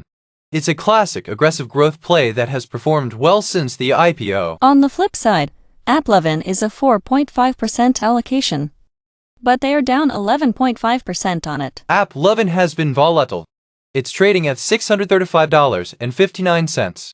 The PE is 73.7. It's a big bet on mobile advertising and AI. It's currently worth about $1.2 billion to Tiger Global. I'm looking at some of their smaller, newer moves. They actually started buying Netflix and MongoDB recently. Those are interesting buy signals. The Netflix position is about $183 million. They are down 24% on it so far. It's trading at $91.03. MongoDB is a smaller 0.3% allocation, but they are already up 42% on that one. That is a huge gain for a new position. What about the fintech side of things? I see Block and Corpay. They are leaning into fintech. They added 12% to Block, also known as Square. That's a $318 million position. They also added nearly 18% to Corpay. Corpay is a $565 million holding. It has a much more reasonable PE of 21.1. It seems like Coleman is balancing these high-flying tech names with some value. Look at United Health Group. It's a $150 million position. Yes, and a PE of only 18. It also offers a 2.5% dividend yield. It's a defensive play in a very aggressive portfolio. The same goes for Apollo Global Management. That's a $900 million position. They are up 9% on that one. As we wrap up this look at Tiger Global, What is your biggest takeaway, Mike? Chase Coleman is clearly doubling down on the infrastructure of the future. He's holding the line on semiconductors like Lam Research and Applied Materials. Both of those are huge winners for him. He's up 52% on Lam Research. And 42% on Applied Materials. Those are home runs. They really are. Even with some losses in names like C Limited and Grab, the winners are massive. This portfolio is built for a world where AI and digital platforms dominate. He isn't afraid of high PE ratios if the growth is there. It's a $32 billion bet on the next decade of innovation. From Reddit to Taiwan Semi, the footprint is global. It's a masterclass in high-conviction growth investing. He trims what's expensive, like Meta and Reddit. Then he rotates into the next big thing. That is a perfect place to end our deep dive into Tiger Global Management. I'm Sarah. And I'm Mike. Thanks for joining us on this portfolio breakdown. We will see you next time for more expert analysis. Have a great trading day. Thanks for listening to PortfolioCasts. This content is for educational purposes only and should not be considered financial advice. Any figures, prices, or portfolio values discussed are approximate and used for illustrative purposes only. Follow PortfolioCasts for more investor portfolio breakdowns. Welcome to PortfolioCasts, the podcast where we break down real investor portfolios. In this episode, we're exploring David Tepper from Appaloosa Management's portfolio, the key holdings, the concentration, and the thinking behind it. David Tepper is one of those names that makes everyone in the room stop and listen. He's the founder of Appaloosa Management and a legend in the world of distressed debt. Right now, his portfolio is sitting at a massive $7.4 billion. But looking at the numbers today, the portfolio is down about 2.3%. Mike, when you look at Tepper's top holdings, what is the first thing that jumps out at you? It has to be the sheer conviction he has in China right now. His largest holding by a significant margin is Alibaba Group Holding Limited. It makes up 15.6% of his entire portfolio. That is a $947 million position. It is rare to see a hedge fund manager put that much weight into a single international stock, especially one that has been as volatile as Alibaba. It's a bold move, but it hasn't exactly been a smooth ride for him. The data shows he's actually down nearly 18% on this position overall. Even today, the stock took a hit of 2.6%. It's currently trading at around $146.92. With a price-to-earnings ratio of 20.9, do you think he's seeing value where others see risk? That is exactly the Tepper playbook. He is a contrarian at heart. Alibaba is trading well below its 52-week high of $192. In fact, it's closer to that midpoint of its $80 to $192 range. He did trim the position recently by about 8.7%. That suggests he might be de-risking just a little bit. But keeping 15% of your fund in one name is still a massive statement. There was some recent news about emerging market ETFs being high risk for American investors. Tepper seems to be ignoring that noise to focus on the fundamental cash flow. Alibaba even pays a small dividend now, about 0.68%. It's not much, but it's a change for a high-growth tech giant. Now, let's move to his second largest holding, which is much closer to home. He has a huge stake in Amazon. It represents 7.4% of his portfolio. That is worth about $604 million. Unlike Alibaba, he's actually up 10% on this one. Amazon is such a powerhouse in this portfolio. Even though he trimmed it by 7.4% recently, it remains a core pillar for Appaloosa. The stock is trading at $241.96. It's actually very close to its 52-week high of $258. The valuation is much steeper than Alibaba though. We are looking at a price-to-earnings ratio of 33.7. Does that valuation worry you? Or is the growth in the cloud and retail sectors enough to justify it? With Amazon, you are paying for the dominant market share. Their earnings per share sit at $7.08. Tepper is likely looking at the efficiency gains they've made in their logistics network. Interestingly, some recent analysts are telling investors to look at Amazon instead of traditional shipping stocks like UPS. It shows how much they've disrupted the entire supply chain. Tepper is playing the long game here. He's taking some profits by trimming, but he's clearly not exiting the story. It's interesting that he's trimming his winners and his losers. He also reduced his stake in Alphabet by 7.5%. Alphabet is his third largest holding at 4.6% of the portfolio. This position is worth over $446 million. And Mike, the gains here are staggering. He is up 32% on his Alphabet position. It's a home run for him. Alphabet is trading at $321.57. That is incredibly close to the top of its 52-week range. It has an earnings per share of $10 flat. Tepper is sitting on a massive gain. Trimming 7% of the position is just smart portfolio management. You have to lock in those gains eventually. Alphabet also started paying a dividend recently, though it's tiny at 0.27%. The price-to-earnings ratio is around 30.5. When you compare that to Amazon, it actually looks somewhat reasonably priced for a tech giant. There was some news recently about Alphabet-backed ventures like Semaphore getting huge valuations. It just reinforces how much reach this company has. It really does. But look at the pattern across these top three: Alibaba, Amazon, and Alphabet. He has reduced his position in all three of them in the recent period. We are talking about trims between 7 and 9% across the board. To me, this signals that Tepper might be getting a bit cautious about the broader market. He is moving some capital to the sidelines. Or perhaps he is preparing for a new distressed opportunity elsewhere. It's a pivot. He still has over $2 billion tied up in just these three companies.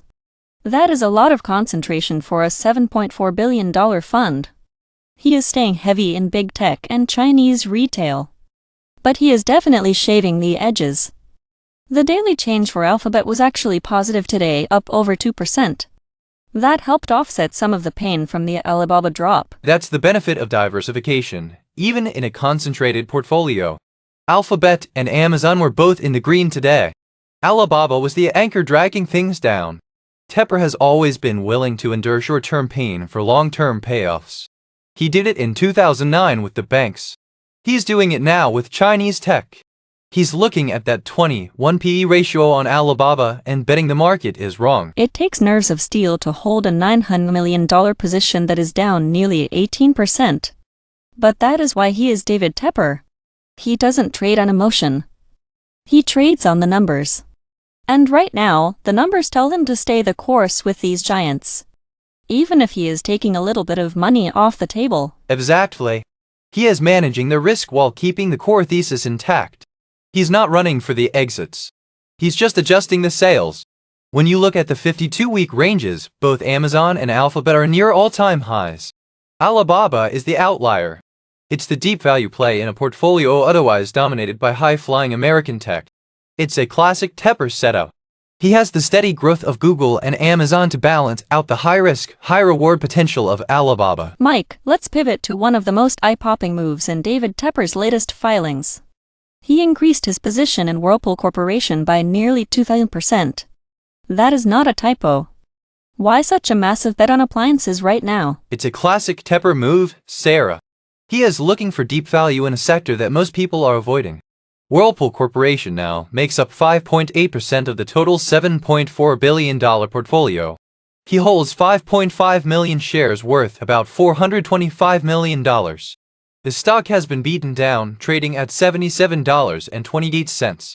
That is much closer to its 52-week low of $65 than its high of $135. But the housing market is slow, and people aren't exactly rushing to buy new washing machines. Is he just playing the dividend here? The dividend is definitely a cushion. It yields 4.7% right now. But Tepper is likely looking at the long-term cycle. He sees a company that just donated huge amounts of appliances to nonprofits, staying relevant in the community. He's betting that when interest rates eventually settle, the pent-up demand for housing and renovations will explode. Right now, he's down about 1.7% on the position. He is clearly comfortable waiting for the turn. Speaking of waiting, let's talk about his China exposure. He's been very vocal about buying everything in China. The Crane Shares CSI China Internet ETF, or QEB, is a huge part of that. Exactly. QEB is 4.2% of his portfolio. He added 85% to that position recently. He's holding 7.4 million shares worth over $263 million. It's been a painful trade so far, with an overall loss of 15.3%. But look at his other China picks. He added 67% to Baidu and still holds massive stakes in PDD Holdings and JD.com. He did trim PDD Holdings and JD.com slightly though. Is he losing some conviction there? I think it's more about tactical rebalancing. He trimmed PDD by 10% and JD by about 11%. Those are still core holdings. He's navigating a very complex geopolitical environment.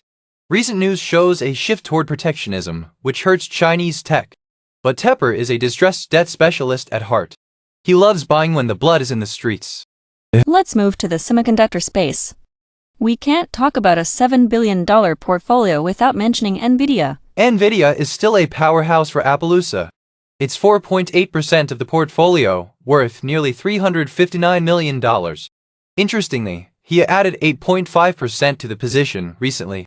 While others are worried about the 45 PE ratio, Tepper seems to think the AI tailwinds are still strong, especially with news that NVIDIA is looking to sell more advanced AI chips to China. He's also playing the broader chip sector. I see a massive increase in Qualcomm. That was a huge jump. He added over 255% to Qualcomm. He now holds 1.2 million shares worth over $222 million. He's already up over 7% on that trade. It's a smart play on the mobile AI recovery. On the flip side, he trimmed Micron Technology by nearly 40%. He's sitting on a 100% gain there, so that's pure profit taking. What about the energy sector? NRG Energy and Vistra Corp have been huge winners this year. They have, but he's hitting the brakes.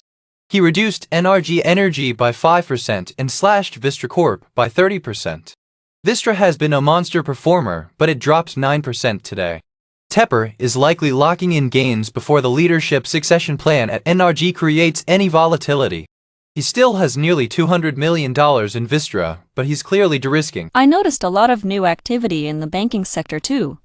Truist Financial, Key Corp, and Citizens Financial Group are all new or expanded by positions. It's a significant shift. He's buying regional banks with solid dividends. Truist yields over 4%, and Key Corp is near 3.8%. These stocks are trading at very reasonable PE ratios, like Truist at 12.5. He's positioning for a soft landing where these banks can finally start growing their loan books again. We only have a minute left. What is the big takeaway from Tepper's current strategy? Tepper is playing a two-sided game. He's trimming his massive winners in big tech and power utilities like Microsoft, Meta, and Vistra. He's moving that capital into unloved cyclicals like Whirlpool and regional banks. He is also doubling down on the China recovery despite the volatility. He isn't afraid to be wrong for a few months if he thinks he's right for the next few years. It's a bold, concentrated approach. $7.4 billion managed with the agility of a day trader. That's why he's a legend. He doesn't just buy and hold, he actively manages the size of his bets based on the macro environment. Whether it's semiconductors or washing machines, he's looking for the mispricing. That's a great place to wrap up our look at Appaloosa management. For Mike, I'm Sarah. Thanks for joining us for this deep dive into David Tepper's portfolio.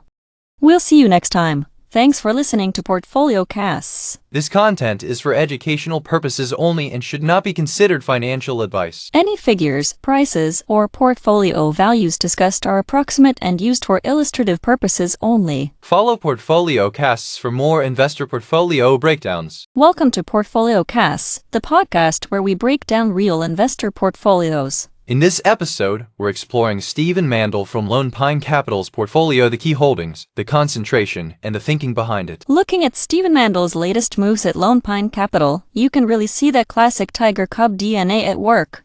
He's managing a massive $13.9 billion portfolio right now. It is all about concentrated, high-conviction bets on quality growth. Exactly, Sarah. Mandel doesn't spray and pray. He focuses on companies with real competitive moats. Even with the portfolio seeing a modest 0.65% gain today, the underlying moves tell a much deeper story.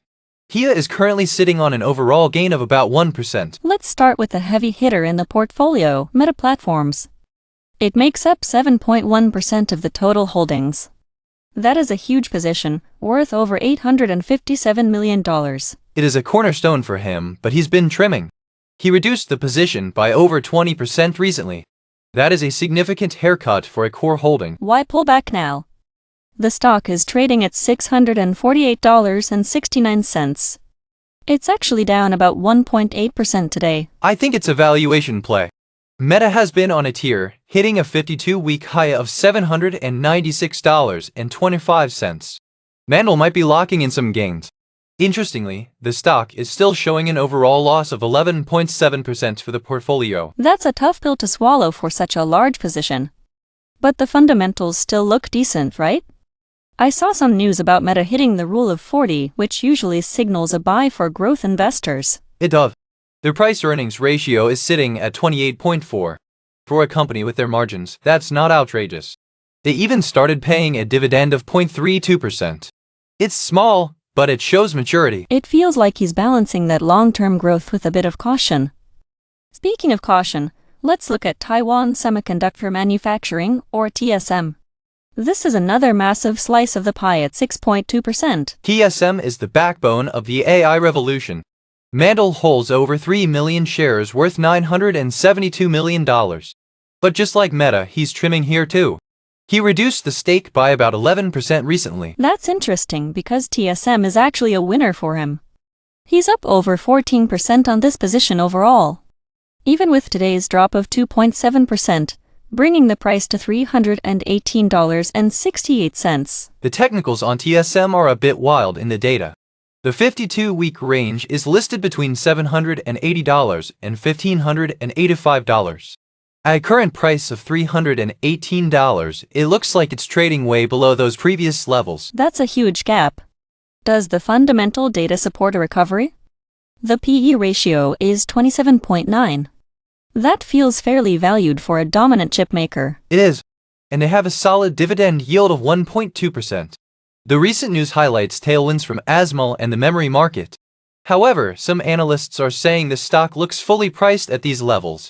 Mandel might agree, which explains the 11% reduction. He seems to be rotating capital. If he's trimming the tech giants, where's that money going? One place he's actually buying is LPL Financial Holdings. He increased this position by over 20% recently. It now accounts for 5.5% of the portfolio. That is a bold move, especially since LPLA took a hit today.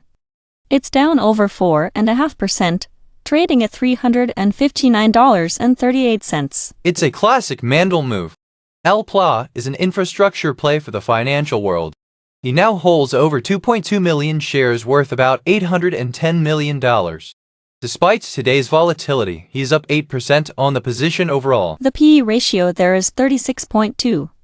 That's significantly higher than Meta or TSM. Is he paying a premium for that competitive advantage? He definitely is. LPLA is often cited as one of those profitable stocks with competitive advantages. It has a 52-week range of $262 up to $403. He's buying as it moves toward the upper end of that range. It's a shift from pure big cap tech into diversified financials. It shows he's looking for growth outside of the standard Silicon Valley names. Mandel is disciplined. He sees the earnings per share at $10.86 for LPLA and thinks there's more room to run. He's not afraid to add to a winner even when the PE looks a bit stretched. It's fascinating to see the contrast. Trimming 20% of Meta while adding 20% to LPL Financial. He's clearly reshuffling the deck for the next phase of the market. He's managing nearly $1 billion in each of these names.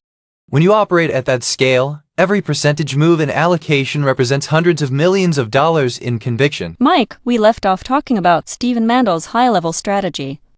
I want to dive into some of the specific heavy hitters in this $13.9 billion portfolio. Let's start with Vistra Corp.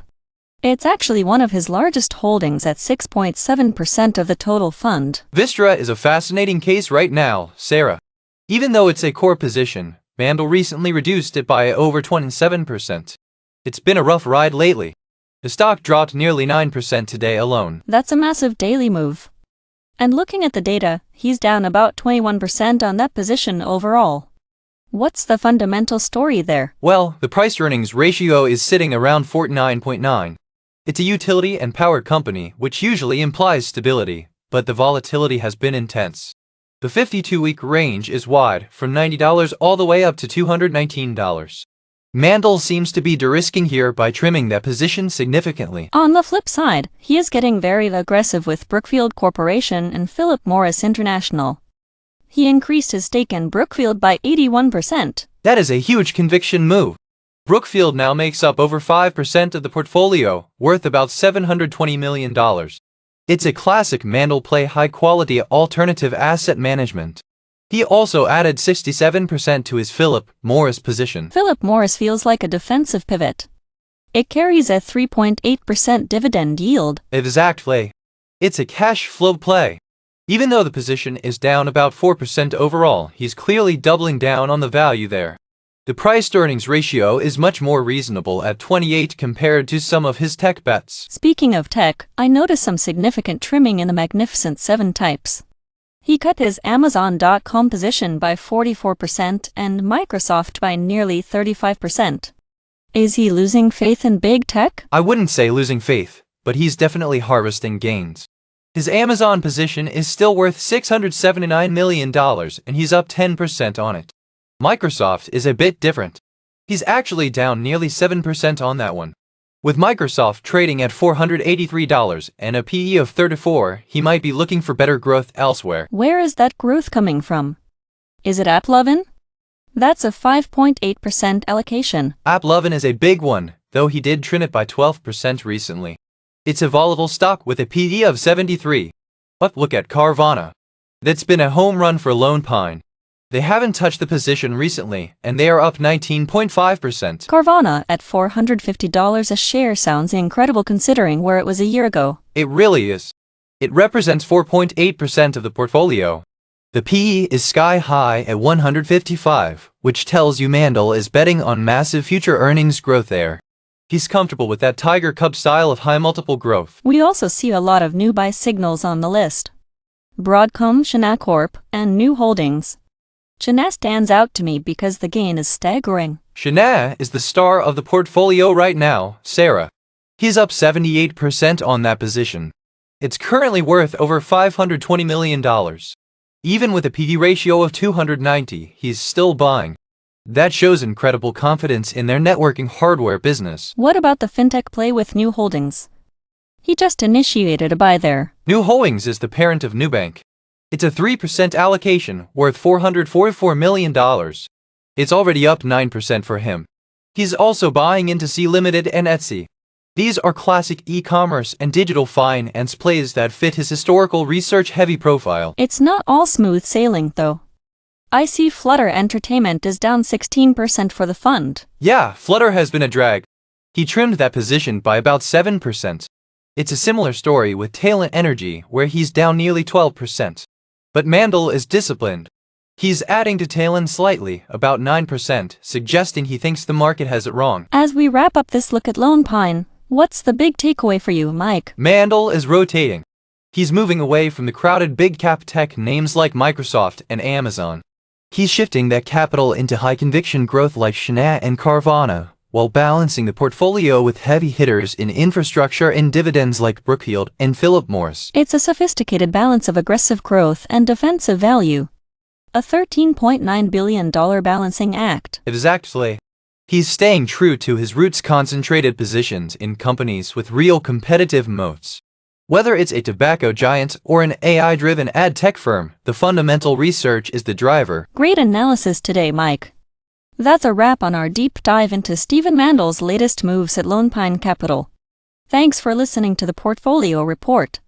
We'll see you next time. Thanks for listening to PortfolioCasts. This content is for educational purposes only and should not be considered financial advice. Any figures, prices, or portfolio values discussed are approximate and used for illustrative purposes only. Follow PortfolioCasts for more investor portfolio breakdowns. Welcome to PortfolioCasts, the podcast where we break down real investor portfolios. In this episode, we're exploring Mason Morfitt and Rob Hale from Value Act Capital's portfolio, the key holdings, the concentration, and the thinking behind it. Mason Morfitt and Rob Hale aren't your typical passive investors. They are running a $6 billion portfolio at Value Act Capital with a very specific, aggressive activist strategy. They don't just buy stocks, they move into the boardroom and demand change. That is exactly right. Today is a bit of a choppy day for them, down about 1.26%. But if you look at the big picture, they are sitting on an overall gain of 1.8%. They play a very concentrated game. They aren't spreading their bets across hundreds of companies. Let's dive into their most aggressive move lately, which has to be MongoDB. They increased their position by a staggering 206%. That is not just to top off. That is a massive statement of conviction. It really is. MongoDB now represents 6.2% of the entire portfolio. We are talking about 2,118,000 shares. At the current price of $440.60, that stake is worth over $933 million. The timing is fascinating because the stock is trading right at the top of its 52-week range. It has swung from as low as $140 to over $440. Are they buying at the peak? It might look like it, but look at their overall gain on MongoDB. They are up 154%. They clearly saw the value long before the rest of the market caught on. The recent news suggests MongoDB is following the Palantir playbook. They are getting those crucial rating upgrades that suggest the business model is scaling efficiently. It's a huge bet on the future of data. But then you look at their largest holding, Amazon. That represents 13% of the total portfolio. It's their anchor, worth about $845 million. What's interesting here is that they actually reduced their Amazon position by nearly 10% recently. Even with that trim, it remains their top dog. The stock is currently trading at $241.56. Is the trim a sign of worry? Amazon is only up about 10% for them overall. That's a bit modest compared to their other wins. I think it's tactical. Amazon has a price-to-earnings ratio of 33.7. With earnings per share at $7.08, it's performing well. But it has a 52-week high of $258. They might be taking some chips off the table to fund other activist ventures. There was some recent news comparing Amazon to UPS, suggesting investors look at Amazon's logistics strength instead. It seems like Value Act still believes in the core story even if they are trimming the edges. Absolutely. You don't keep 13% of a $6 billion fund in one name if you don't believe in the management. It's a core holding, through and through. Now let's talk about Salesforce. This is another massive position, accounting for 11.6% of the portfolio. They hold over 2.8 million shares. That's worth $771 million right now. Salesforce is the quintessential Value Act play. They didn't make any changes to this position recently. They are just sitting tight. The stock is at $266.12. The technicals on Salesforce are interesting. It's been as low as $221 and as high as $367 over the last year. It's currently sitting somewhere in the middle. It is. And look at the fundamentals. The price-earnings ratio is 34.1. That is almost identical to Amazon. It shows that Morfit and Hale have a tight. They like these high-quality software giants that generate massive cash flow. Salesforce even pays a small dividend now, about 0.63%. That's a change from the old growth at all costs mentality. That shift is exactly what Value Act pushes for. Recent headlines have been praising software stocks like Salesforce for proving that profitability beats growth in this environment. With earnings per share at $7.50, Salesforce is proving the activist pressure to cut costs and focus on margins actually works. It's a bit of a contrast. You have MongoDB, where they're adding aggressively for growth. Then you have Amazon and Salesforce, where they are managing mature, highly profitable positions. It's a balanced attack. They have $933 million in MongoDB, $845 million in Amazon, and $771 million in Salesforce. Those three stocks alone represent about 40% of their entire $6 billion portfolio. That is incredible concentration. If one of these moves 5%, the whole portfolio feels it. Today's 1.26% dip is likely coming from these heavy hitters cooling off after a big run. Exactly. But when you are up over 150% on a position like MongoDB, a 1% daily fluctuation is just noise. They are looking at the operational improvements. They want to see these companies dominate their respective niches while keeping a tight lid on spending. It really feels like they are building a tech titans portfolio, but with a very disciplined, value-oriented lens. They aren't buying the hype, they are buying the cash flow. And they are willing to wait. They aren't trading in and out of Salesforce every week. They stay put until the value is fully realized. That's the hallmark of Morfit's leadership. He's looking for that long-term strategic shift that re-rates the entire stock. We left off talking about that aggressive activist streak Mason Morfit and Rob Hale are known for. But looking at the rest of this $6 billion portfolio, they are also placing some massive bets on established giants. Mike, let's look at Visa. It is a 9% allocation for them now. It is a huge position, Sarah. They hold over 1.5 million shares of Visa Inc. That is worth about $557 million. What is really interesting here is the recent activity. They just added over 25% to this position. Even with a price-to-earnings ratio sitting around 34? That feels a bit premium for a credit card giant. It is premium, but Visa is a cash flow machine. They have a dividend yield of 0.75% and an EPS of $10.21. The stock is currently trading around $355. It is actually nearing the top of its 52-week range of $299 to $375. Value Act clearly sees more room for growth, especially with their overall gain on this position sitting at 4.2%. They also seem to be doubling down on meta platforms. That is their largest single allocation at 9.5%. But the data shows they are actually down nearly 12% on that trade overall. That is a tough pill to swallow for a position worth nearly $500 million. They added about 23% to the Meta holding recently. They are buying the dip. Meta is trading at $648 right now. The PE is actually lower than Visa's at 28.4. There is a lot of talk about Meta hitting the rule of 40 for software companies, which usually signals a strong buy for institutional players. Let's pivot to something more volatile. Rocket companies. They increased the position by almost 68% recently. That is a massive jump. It really is. They now own over 25 million shares.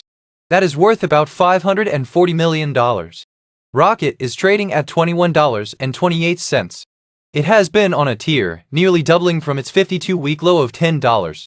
The news that the Fed might keep rates steadied is like fuel for a mortgage company like Rocket.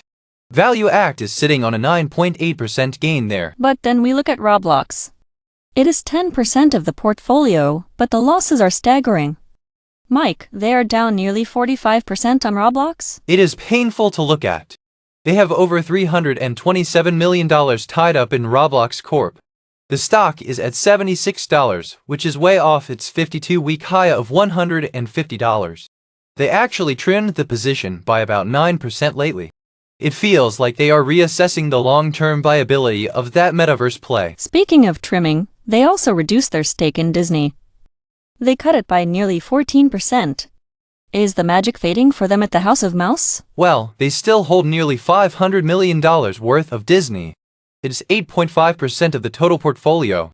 Disney is trading at $112 with a PE of 16.4.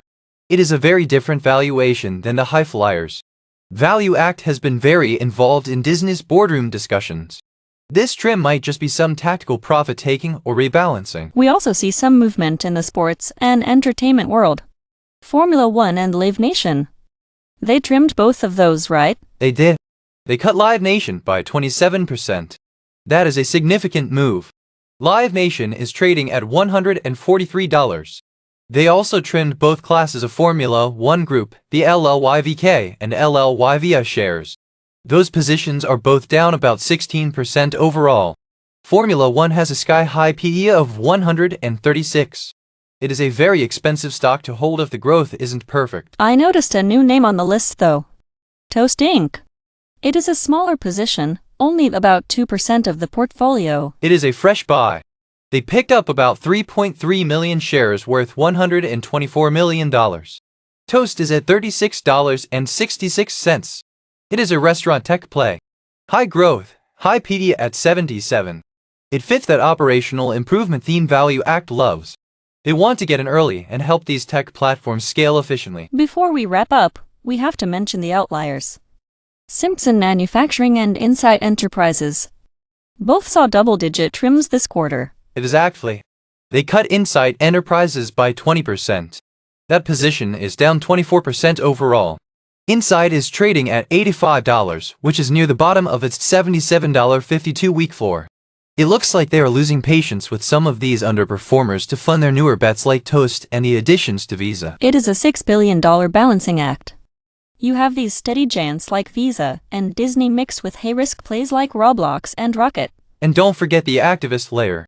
Morfit and Hale aren't just watching these tickers.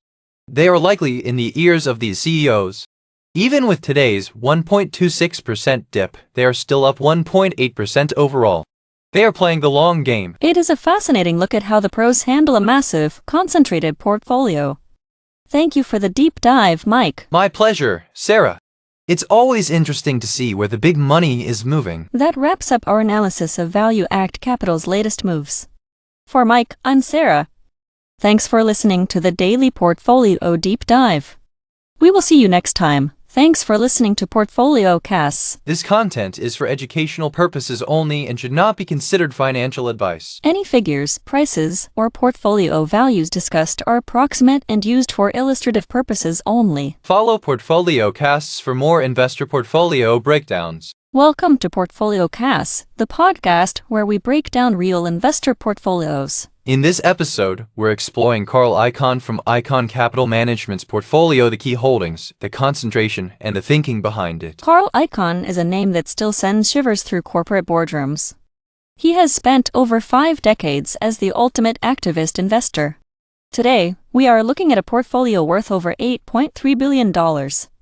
It is a massive sum, but the performance tells a complicated story. The portfolio is actually down about 9.2% overall. Mike, when you look at these top holdings, what is the first thing that jumps out at you? It has to be the sheer concentration in his own vehicle, Icahn Enterprises. This single position makes up 47.8% of the entire $8.3 billion portfolio. That is nearly half of his managed assets in one place. He recently added about 4.88% more to this position. He now holds over 518 million shares. At the current price of $7.87, that position is worth over $4 billion. It is the definition of a high conviction bet. A $4 billion bet on yourself is the ultimate power move. But look at that dividend yield. It is sitting at 25.38%. That seems almost impossibly high for a standard equity. Is that a red flag or just the way he structures his distributions? It is definitely eye-popping.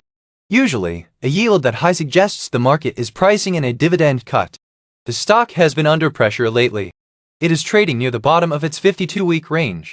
That range goes from $7.08 up to $10.74. We saw a small daily drop of 0.13% today. Even with that massive dividend, the overall position is down 6.5%. Icahn is using his latest report to signal he is still all in on his namesake firm. It is a bold stance, especially with the portfolio being down overall. But let's move to the second largest piece of the pie. CVR Energy accounts for 28.1% of the portfolio. That is another huge chunk, worth about $1.5 billion. However, the performance here looks painful. It has been a rough ride for CVR Energy. The position is down nearly 40% overall. Specifically, it is a loss of 39.4%.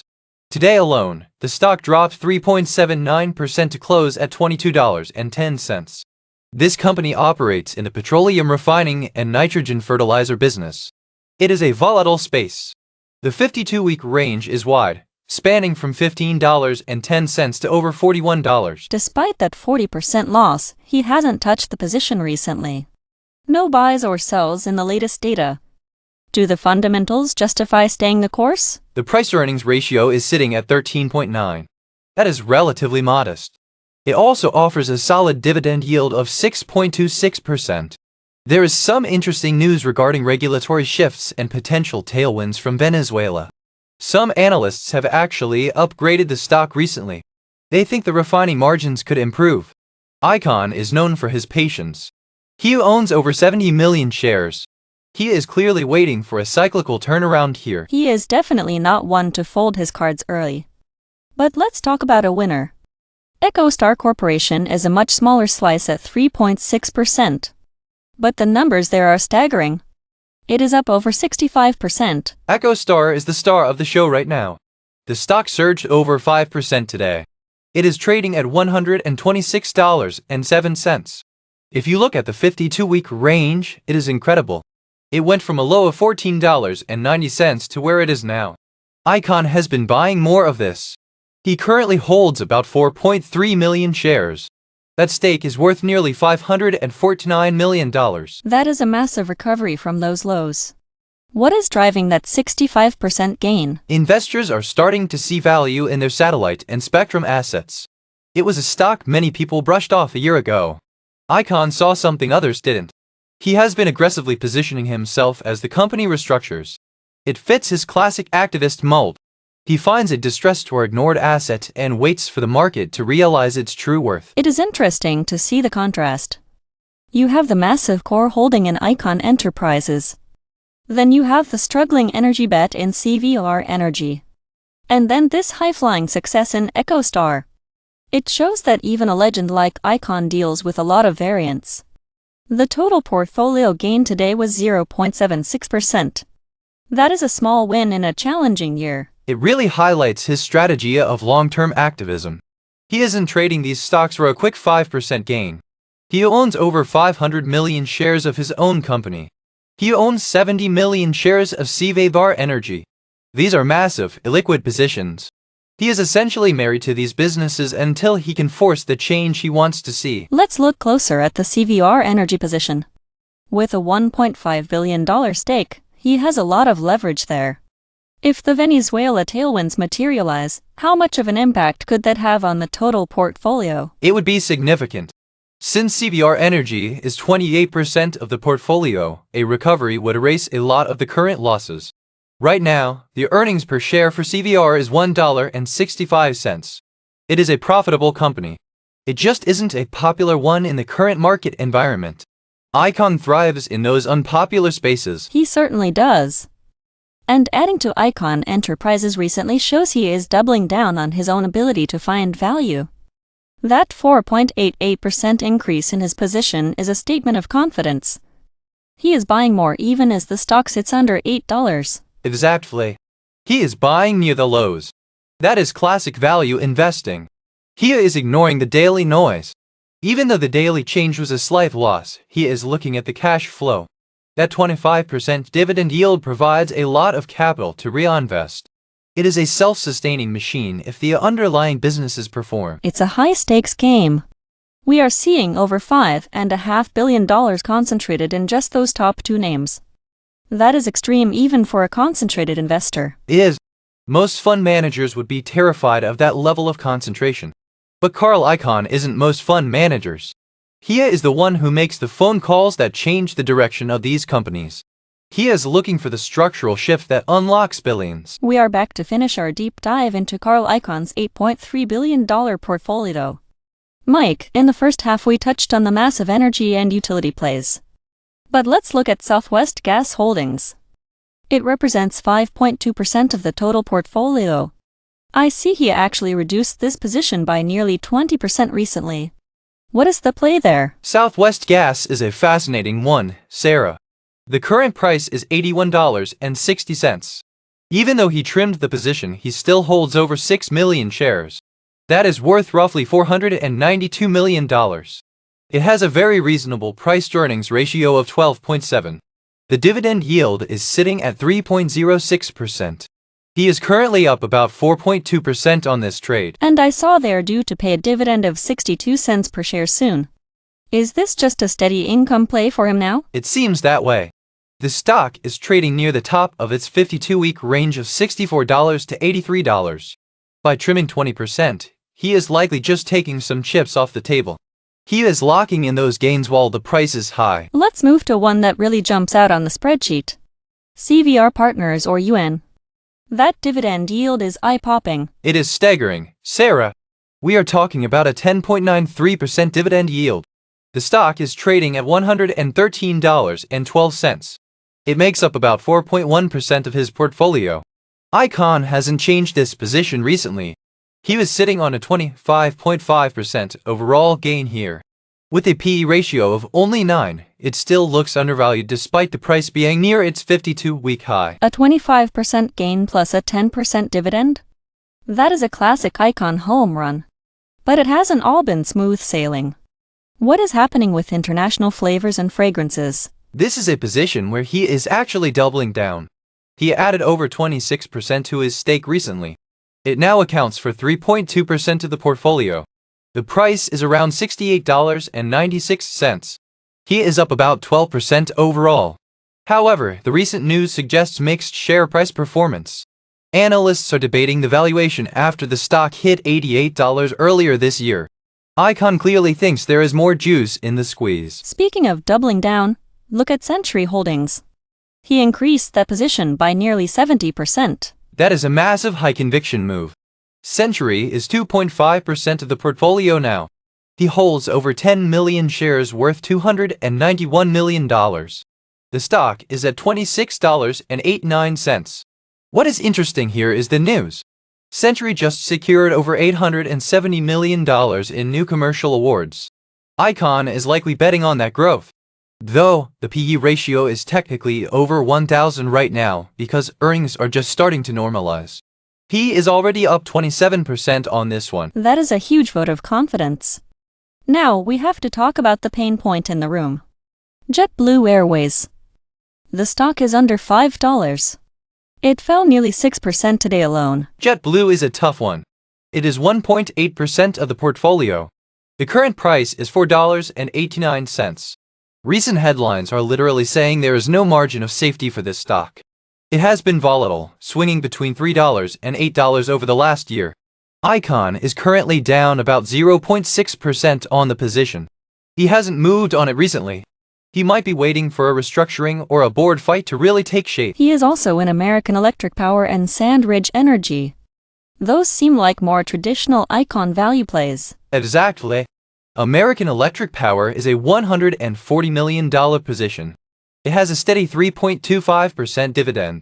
SandRidge is smaller, only 0.6% of the portfolio. But he did add a little bit to SandRidge recently. He is up nearly 24% on that energy play. It has a very low PE ratio of 7.7. We are also seeing Bausch & Lomb and Caesars Entertainment at the bottom of the list. Bausch & Lomb is a bright spot. He is up 16% there. The stock is trading at $17.50. Caesars is more of a struggle. He was down 9% on that one. The market has been tough on gaming and rate-related stocks lately. Caesars is trading at $24.57, which is quite a drop from its 52-week high of $40. Finally, he started a new position in Monroe Inc. It is a small piece of the pie, but that dividend is over 5%. Monroe is an auto service company. It fits his profile. Low valuation, decent dividend, and room for operational improvement.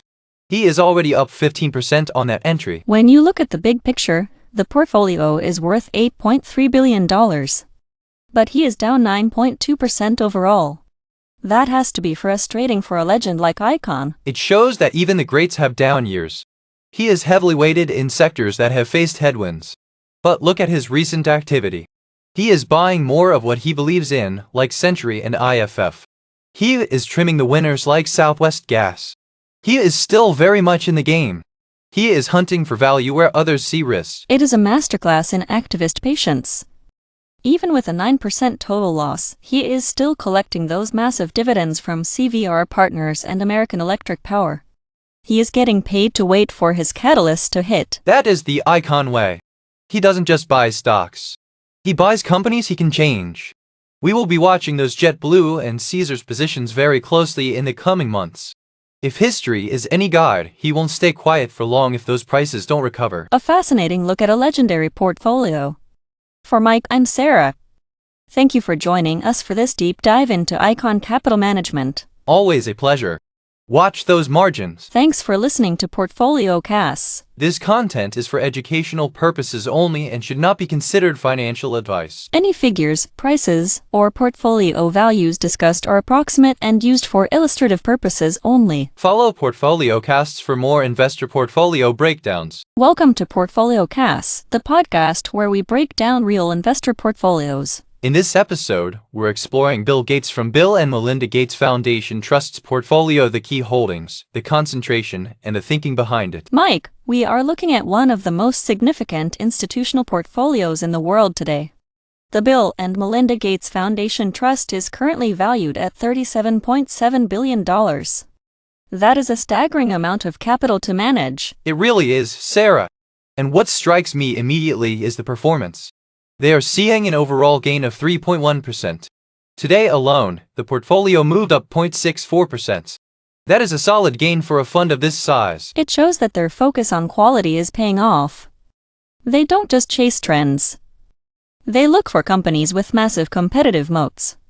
We can see that clearly in their top 3 holdings. Absolutely. Their largest position is Berkshire Hathaway. It makes up 29.9% of the total portfolio. That is nearly a third of their entire wealth in one place. That is a $10.8 billion position. Specifically, $10,853,664,252. It is a massive anchor for them. It is, but they have been active recently. They actually reduced this position by 9.78%. They currently hold over 21 million shares. Why would they trim such a core holding? Berkshire is down 0.8% overall for them right now. Do you think they are worried about the valuation? The PE ratio is sitting at 15.9. That is actually quite reasonable for the current market. The earnings per share is listed at over $46,000. That reflects the massive scale of the underlying businesses. The stock is trading at $498.67 today. It saw a tiny dip of 0.09%. But look at that 52-week range. It has been as high as $812,855 for the primary shares. It is a powerhouse. There was some recent news from Money Show about Berkshire being a top investment idea for 26. It seems Gates still believes in the compounding power of Warren Buffett's empire, even if they are trimming the edges to rebalance. Speaking of rebalancing, let's look at their second largest holding. That is Waste Management. It represents 17.5% of the portfolio. This is a classic Gates stock. It is a $6.3 billion position. They hold 28,934,344 shares. I noticed they trimmed this one as well. They reduced the position by 10.24%. That is a significant move. It really is. Waste Management is trading at $218.57. It took a bit of a hit today, down 1.06%. The valuation here is much higher than Berkshire. The PE ratio is 34.2.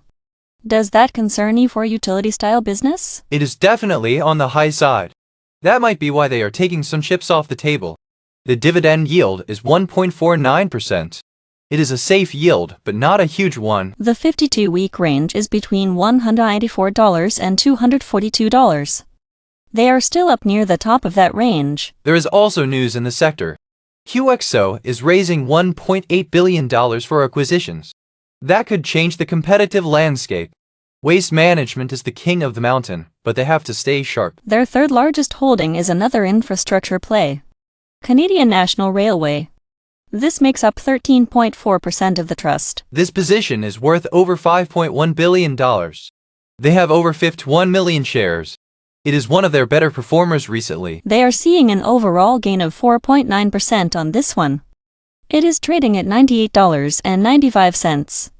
It was flat today, which is better than the rest of the market. They did trim this position too, but only by 5.47%. That is a smaller reduction compared to the other two. The dividend here is much more attractive. It sits at 2.58%. That is a great yield for a rail company. The PE ratio is 18.4. It feels much more balanced than Waste Management. The earnings per share is $7.36. The 52-week range shows a high of $154. So at $98, it is actually closer to the bottom of its recent range. That is an interesting technical spot. Some analysts are calling it a favorite pick for 26. It provides a vital service that simply cannot be replaced. It is fascinating to see this pattern. They have reduced all 3 of their top holdings: Berkshire, Waste Management, and the railway. It suggests a very disciplined approach to profit-taking. They aren't exiting these companies. They are just managing the size of the bets. When you have $37 billion, you have to be careful about concentration. These 3 stocks alone account for over 60% of the portfolio. That is a massive concentration in industrials and infrastructure. It shows that Bill Gates is looking for stability. He wants businesses that can survive any economic cycle. Even with the recent trims, these are clearly the pillars of the trust. They provide the cash flow needed for their global philanthropic work. Exactly. They aren't looking for the next moonshot here. They want consistent earners with high barriers to entry. All three of these companies fit that description perfectly. Mike, we have to talk about the elephant in the room. Bill Gates is the co-founder of Microsoft, but the trust just slashed that position. They reduced their Microsoft Corp holding by nearly 65%. That is a massive shift for this portfolio. It really is, Sarah. Even after that huge trim, it still makes up 13% of the total portfolio. It still hold over 9 million shares. Those shares are worth about $4.3 billion. It is interesting because the position is actually down about 8% overall. And the stock is trading around $477 right now. That is toward the higher end of its 52-week range. The range goes from $344 up to $555. Why do you think they're pulling back so aggressively here? Well, the price-to-earnings ratio is sitting at 33.9. That is not cheap for a company of that size. We also saw news about Apple partnering with Google for AI features. Perhaps the trust is diversifying away from pure tech concentration. They seem to be moving that capital into more industrial and defensive plays. Speaking of industrials, Caterpillar is a huge standout for them. It represents over 8% of the total portfolio. That is worth about $4 billion. They did trim this one by about 13% recently. Mike, look at those gains though. The gains are incredible, Sarah. They are up 32% overall on Caterpillar. The stock is trading at $629.77. That is actually hitting the very top of its 52-week range. It is a classic move of taking some profits off the table while a stock is hot. It still yields almost 1% in dividends too. Do you see the same pattern with Deere & Company? That is another 4.5% of their holdings. It is worth about $1.7 billion. Exactly. Deere is a core holding for them. They did not change their position size recently. It has a lower price-to-earnings ratio of 26.9. The trust seems to love these companies with moats. These are businesses that are very hard to compete with in the real world. I noticed Ecolab is also high on the list at nearly 4%. They have about $1.4 billion invested there. It has been a bit of a flat performer for them lately. They are down about 1% overall in the position. Ecolab is a steady Eddie type of play. It trades at $271. The price-to-earnings ratio is a bit high at 38.8. But for a foundation, they want that stability in water and hygiene services. It is about long-term sustainability. Let's look at the consumer side. They trimmed their Walmart position by nearly 8%. But Walmart had a great day today, up 3%. It is trading at $117.97. Walmart has been a winner for them with a 14% overall gain. It is near its 52-week high of $117. We saw news today about equities rising despite probes into the Fed. Walmart is often seen as a safe haven when the macro environment gets cloudy. They also have a significant stake in FedEx. That is about 1.5% of the portfolio. They trimmed that one slightly as well. But Mike, the overall gain there is over 32%. FedEx has been a home run for them. It is trading at $311.92. The price-to-earnings ratio is very attractive at 16.8. That is much lower than the tech stocks we discussed. It shows their focus on value and cash flow. I want to touch on some of the smaller, more interesting positions. They have about $200 million in Coupang. That is the South Korean e-commerce giant.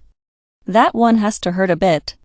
It is down 31% overall. That is definitely the outlier in this portfolio. Coupang has a sky-high price-to-earnings ratio over 100. It is a much riskier bet than Caterpillar or Walmart. On the flip side, they are up 19% on Madison Square Garden Sports. That is a fun one to see in a philanthropic trust. It really is. They also have some high-yield plays like Kraft Heinz and Hormel Foods. Kraft Heinz yields over 6%. Hormel yields over 5%. They trimmed both of those positions by about 5 or 6% recently. They are likely harvesting those dividends while reducing exposure to slower growth brands. Hormel is actually down about 7% for them. Kraft Heinz is down 10%. It is a reminder that even the best investors have positions that underperform. When you look at the whole picture, what is your final take? We see it a $37.7 billion portfolio. It is up 3.1% overall. It is a very defensive and disciplined portfolio. They are moving away from the tech heavyweights like Microsoft. They are leaning into infrastructure, shipping, and staples.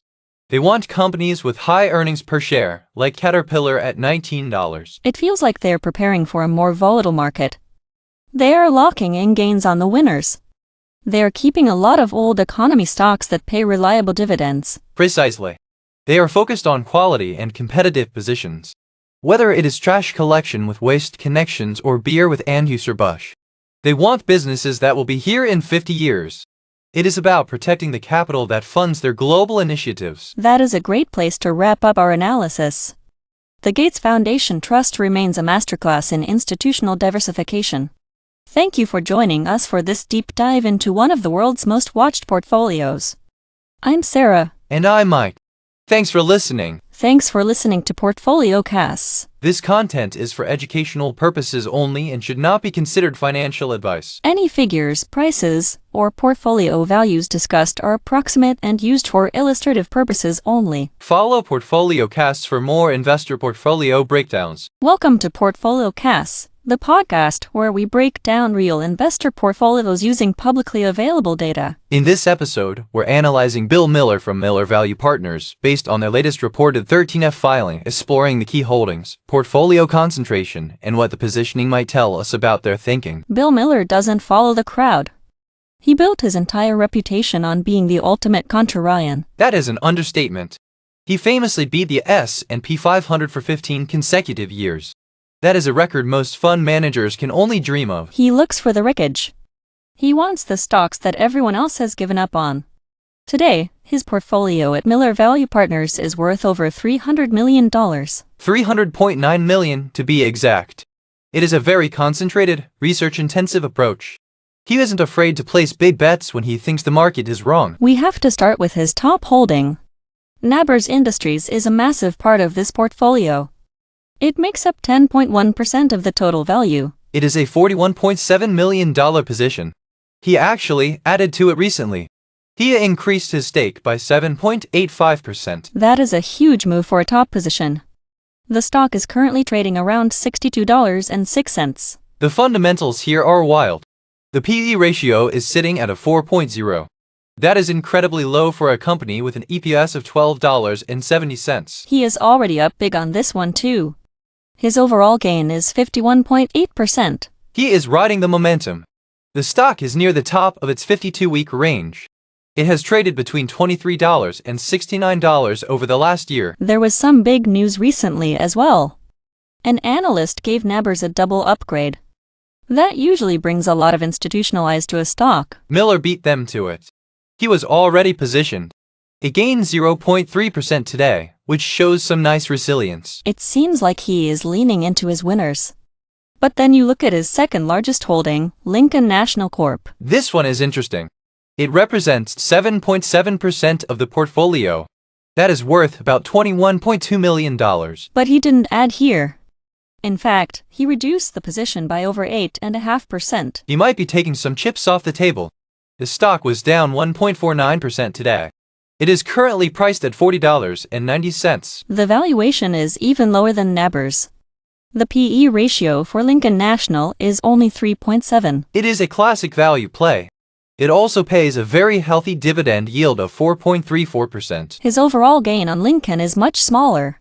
He is only up 1.4% in total. It has been a bit of a laggard compared to his other top picks.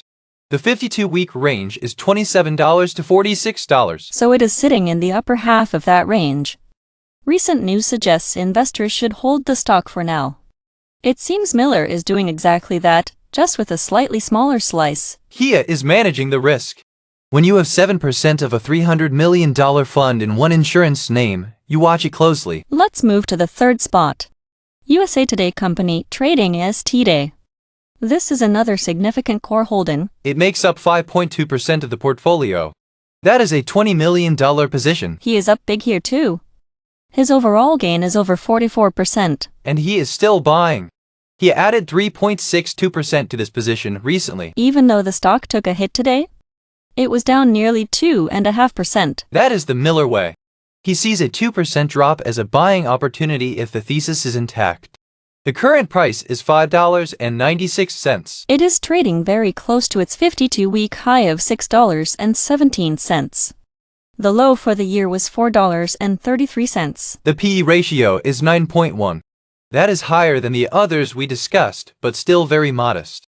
The EPS is 53 cents. It is a smaller company compared to the giants, but he clearly sees a path for growth. He now holds over 3.4 million shares. It shows his range. He goes from industrial services with Nabors to insurance with Lincoln, and then into media with USA Today. He isn't sector biased. He is value biased. He wants to find where the cash flow is being ignored. Look at the total portfolio movement today. It only shifted down 0.09%. That is almost perfectly flat.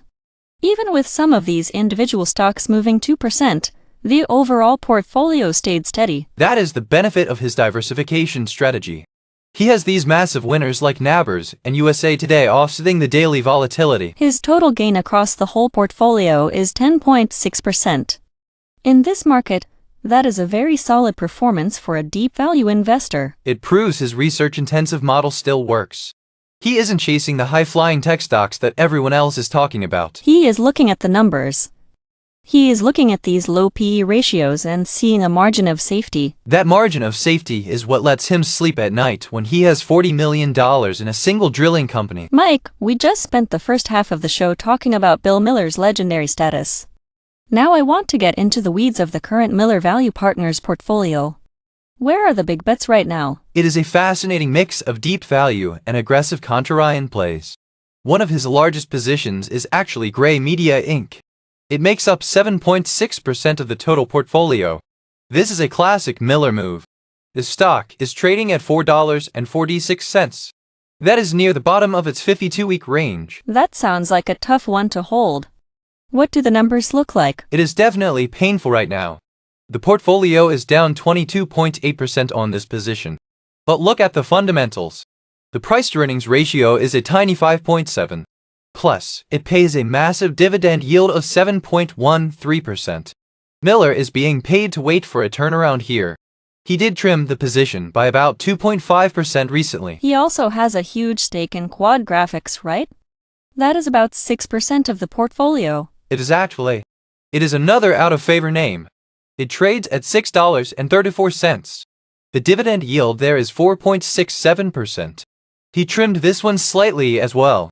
It seems he is maintaining these as core pillars. They are cheap, cash-flowing businesses that the broader market has largely abandoned. Let's talk about some of the more active moves. I see a big reduction in Bread Financial Holdings. That was a significant trim. He reduced that position by over 17%. The stock is currently at $73.73.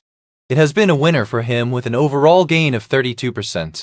With a price-to-earnings ratio of only 6.8, it is still technically cheap. But he might be taking some chips off the table after a strong run. It is interesting to see where he is taking profits versus where he is doubling down. He added significantly to American Axle and Manufacturing, didn't he? He increased that position by over 19%. It now sits at 3.8% of the portfolio. The stock price is $7.70. It is trading right near its 52-week high of $7.92. He is clearly seeing momentum there. The overall gain on that position is already 28%. And what about Conduent Inc.? That was a massive 46% increase in his holding. That is a bold move. Conduent is a low-priced stock at just $2.02. The portfolio is actually down nearly 28% on this one. By adding more, he is lowering his cost basis. It is a classic double down on a company the market is skeptical about. They just launched a new contactless payment system in Italy. Miller likely thinks the market is missing the long-term tech transition there. We have to talk about the household names. UPS and Verizon are in here too. These feel very different from the small-cap names we just discussed. They are the income anchors. He recently bought into United Parcel Service. It trades at $106.91. The big draw is that 6% dividend yield. Verizon is similar. It has a 7% yield and a low price-to-earnings ratio of 8.4. These provide stability and cash flow to the $300 million portfolio. I am looking at the Fossil Group numbers. A nearly 60% gain? That is impressive for a brand many people think is struggling. It is the biggest percentage winner in this specific list. The stock is at $4.10. It has come a long way from its 52-week low of 86 cents. Even though he trimmed the position by 4%, he is letting the rest of that profit run. It shows he isn't afraid of retail turnarounds. On the flip side, MicroStrategy is down 46% for him. That has to hurt. It is a volatile one. It trades at $173.71. Because it is tied so closely to Bitcoin, the swings are wild. He hasn't touched the position recently. He is just holding through the storm. As we wrap up, what is the big takeaway from the Miller Value Partners strategy today? Bill Miller is still the king of the unloved stocks. He is hunting for yields above 6% in companies like Gray Media and One Main Holdings. He is also not afraid to buy more of his losers if the valuation makes sense. Look at GLWEN Holding. He added 10% there despite a 35% loss. It takes a lot of discipline to stick to that philosophy when the market is chasing AI and tech giants. It really does. He has built a portfolio with a 10.6% overall gain. He is doing this by buying things like Stellantis at a price-earnings ratio of 2.6, or Cal-Maine Foods at a ratio of 3.2. He is finding value in the corners of the market everyone else is ignoring. It is a masterclass in patience. Whether it is shipping with UPS or high-tech location services with Ichiran, he stays the course. Exactly. He waits for the market to realize it was wrong. It worked for 15 years at Legg Mason. And looking at these gains in Fossil and American Axle, the strategy still has teeth. That is a great place to end our deep dive into the Miller portfolio. I am Sarah. And I am Mike. Thanks for joining us on this analysis. We will see you next time for more insights into the world's greatest investors. Stay disciplined out there. Thanks for listening to PortfolioCasts. This content is for educational purposes only and should not be considered financial or investment advice. Any figures, prices, or portfolio values discussed are approximate, based on public filings and used for illustrative purposes only. The views expressed are interpretations of public information and may not reflect the investor's current positions. Follow PortfolioCasts for more investor portfolio breakdowns. Welcome to PortfolioCasts, the podcast where we break down real investor portfolios using publicly available data. In this episode, we're analyzing Daniel Loeb from Third Point, based on their latest reported 13F filing, exploring the key holdings, portfolio concentration, and what the positioning might tell us about their thinking. Mike, looking at Daniel Loeb's latest moves at Third Point, it's clear he's playing a very high-stakes game right now. We are looking at a portfolio valued at $8,300,000,000. That is a massive amount of capital under management. It is a huge operation, Sarah. Loeb is famous for being an aggressive activist, but right now the portfolio is sitting at a modest 0.5% overall gain. Today was actually a bit of a struggle for the fund. It saw a daily drop of 0.86%. Let's dive into his biggest bet. PG&E Corporation makes up over 9% of the total portfolio. That is a massive commitment to a utility company. Why is an activist like Loeb so heavily invested here? It's a classic Loeb play. He is holding 50,100,000 shares. That position is worth about $782,061,000. Even though he trimmed the position by nearly 2% recently, it remains his top conviction. Usually, Loeb wants to shake things up and fire board members. Does he see PD&E as a turnaround story? Absolutely. It's a value play with a complicated history. The current price is around $15.61. It has a very reasonable price-to-earnings ratio of 12.7. For a utility, that's attractive. And it pays a dividend of 1.27%. It feels like a defensive anchor for the $8 billion fund. Exactly. The stock is up about 3.5% overall for him. It's trading toward the middle of its 52-week range. That range goes from $12.97 up to $17.95. There is some news on that front as well. PG&E just scheduled their fourth quarter and full year 2025 earnings release and conference call. Investors are watching those numbers closely. They want to see if the operational improvements Loeb has pushed for are actually hitting the bottom line. With an earnings per share of $1.22, there is pressure to perform. Moving to the second spot, we see Amazon. This is interesting because he actually increased his stake here while others might be taking profits. He's the He added about 3.69% to the position recently. He now holds 2,810,000 shares. That's valued at over $671,900,000. Amazon is trading at $239.12. It's been a very strong performer for Third Point. They are up nearly 9% overall on this trade. The price-to-earnings ratio for Amazon is 33.3. That is high compared to a utility, but for a tech giant, it is actually quite disciplined. Globe clearly likes the growth trajectory. It's also very close to its 52-week high of $258.60. Does it worry you that he is buying more at these levels? Globe seems to believe there is a lot more room to run. He is looking at the cash flow. Amazon's earnings per share is $7.08. That is a powerhouse number. There was a recent update from the Liberty All-Star Growth Fund regarding Amazon as well. It seems many institutional players are circling the stock right now. They are. And that leads us directly into his third largest holding, Nvidia. Globe added 1.79% to this position recently. Nvidia is the AI story of the decade. He's holding 2,850,000 shares. That is worth $530,755,000. It's a volatile one for him, though. He's actually down 0.2% overall on the position. The current price is $186.23. The price-to-earnings ratio there is 45.8. That is a very rich valuation. It suggests Globe is expecting massive future growth. Look at the 52-week range for Nvidia. It has been as low as $86.62. It peaked at $212.19. There is a lot of talk about Nvidia joining the $3 trillion club by the end of 2026. That is the big prediction in the news right now. If that happens, Globe's $530 million stake will look like a masterstroke. He's willing to sit through a daily loss of 0.4% to catch that wave. So his top three holdings are a utility, an e-commerce giant, and a semiconductor company.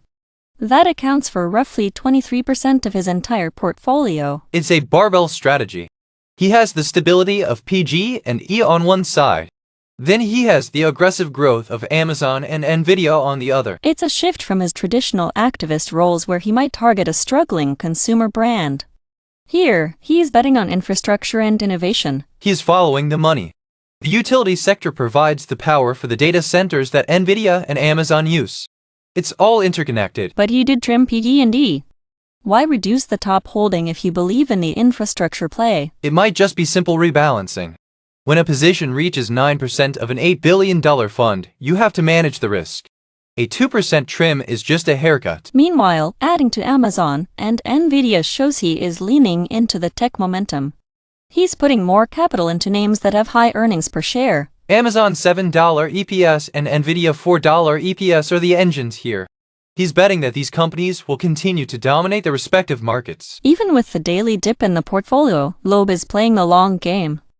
Being up to 0.5% overall isn't a home run yet. No, but with $8 billion on the line, he is positioned for a massive payoff if the AI and utility trends stay on track. Mike, we were just touching on the scale of Daniel Loeb's bets. Let's dive into the heavy hitters. He's made a massive move on Microsoft Corp recently. He increased that position by 175%. That is a huge statement. It really is, Sarah. Microsoft now makes up 6.9% of the total portfolio. That is over $505 million. He's clearly betting on the AI narrative long term. There are predictions the stock hits the $3 trillion club by 2026. Even though he's currently down about 11% on the total position, he's buying the dip. The technicals show it's trading around $459. That is well within its 52-week range of $344 to $555. But what about the industrial side? I see a new interest in Norfolk Southern Corp. That's a classic Loeb activist play. He's built a 6% allocation there. That's worth nearly $480 million.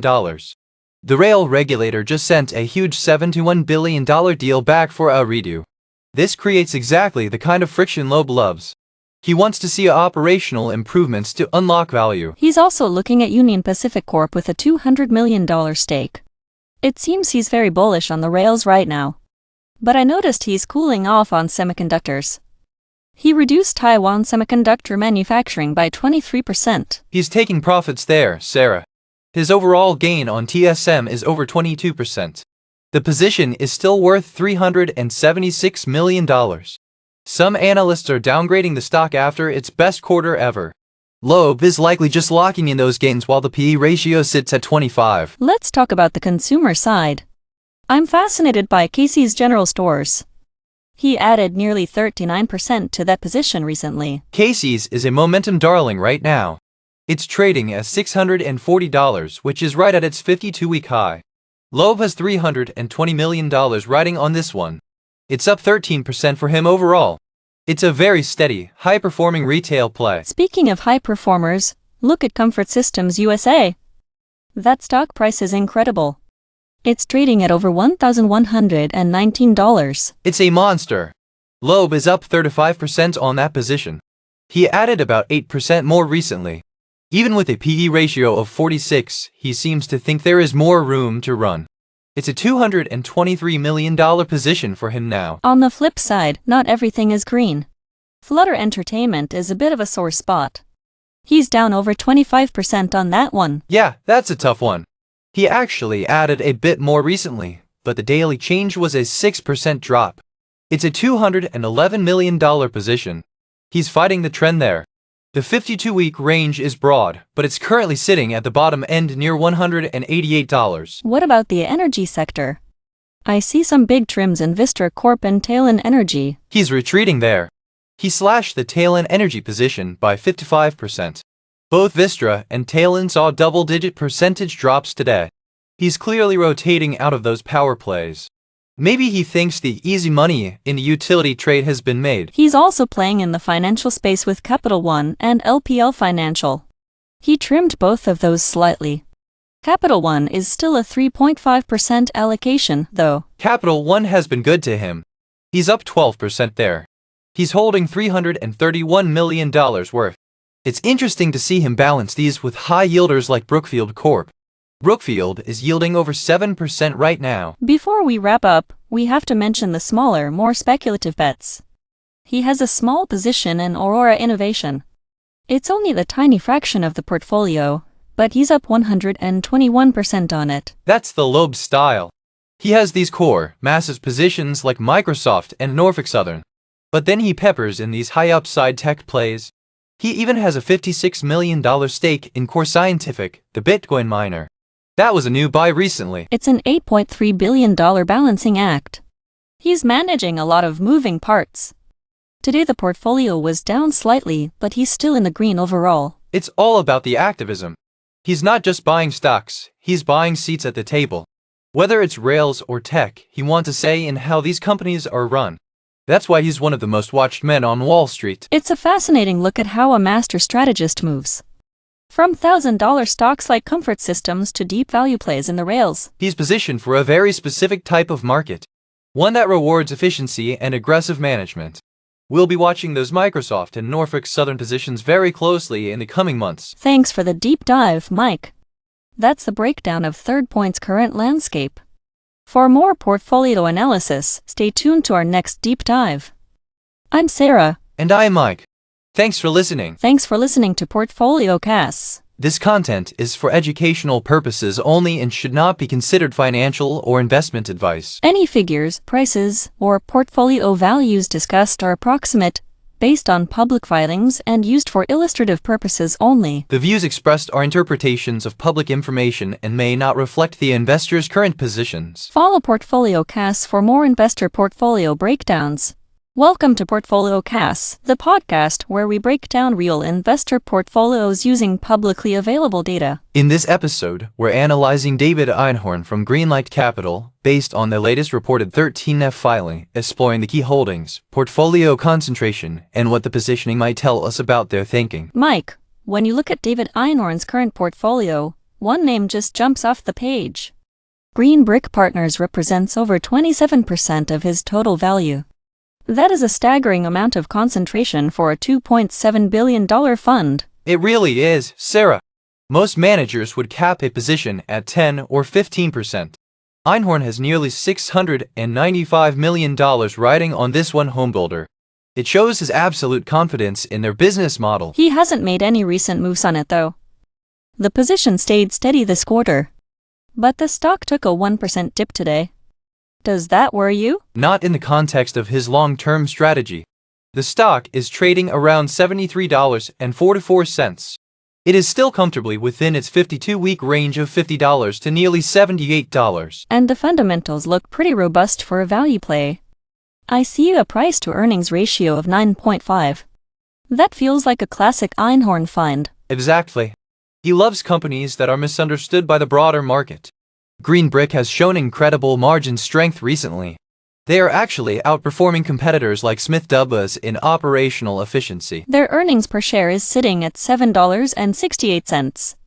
That is a lot of cash flow for a company priced in the low 70s. It explains why he's willing to let it sit as his anchor. Even with the overall portfolio seeing a slight loss of 0.58% today, this is his foundation. He is looking for that deep value that eventually gets realized. Let's move to his second largest holding, Fluor Corporation. This one saw some massive activity recently. He increased his position by over 44%. That is a huge vote of confidence. He now holds over 5.5 million shares. The total value is roughly $242 million. Why the aggressive ad now? The stock is at $43.97. It's up over 1% today. Look at that price-to-earnings ratio, Sarah. It is sitting at 2.1. That is almost unheard of in this market. 2.1? That sounds like the market is pricing in a total collapse. But the earnings per share is nearly $20. There is definitely a disconnect there. Recent news suggests mixed returns and some conflicting valuation signals. Some analysts are hesitant, but Einhorn is diving in. He's never been afraid of a controversial entry. The stock has a wide 52-week range, from $29 to over $57. He's up about 4.5% on the position overall. It represents about 9% of his total portfolio. It's a significant bet on an engineering and construction turnaround. It feels like he is hunting for companies that the rest of the street has given up on. Fluor fits that unloved profile perfectly. It does. And he isn't just looking at construction. His third largest holding is Core Natural Resources.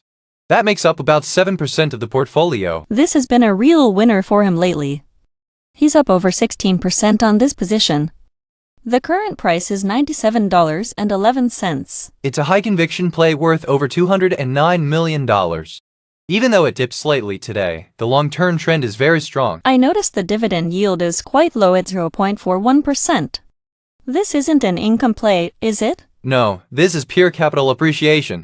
The stock has climbed from a 52-week low of $58 to over $103. There was some interesting news here too. DME Capital has been loading up on the stock as well. It seems like the smart money is starting to cluster around this name. When you see multiple deep value investors moving into the same space, you have to pay attention. Einhorn hasn't changed his share count recently. He is just letting those gains run. It's interesting to see the contrast between these top three. You have a massive homebuilder, a depressed engineering firm, and a surging natural resources company. It's a diversified approach to value.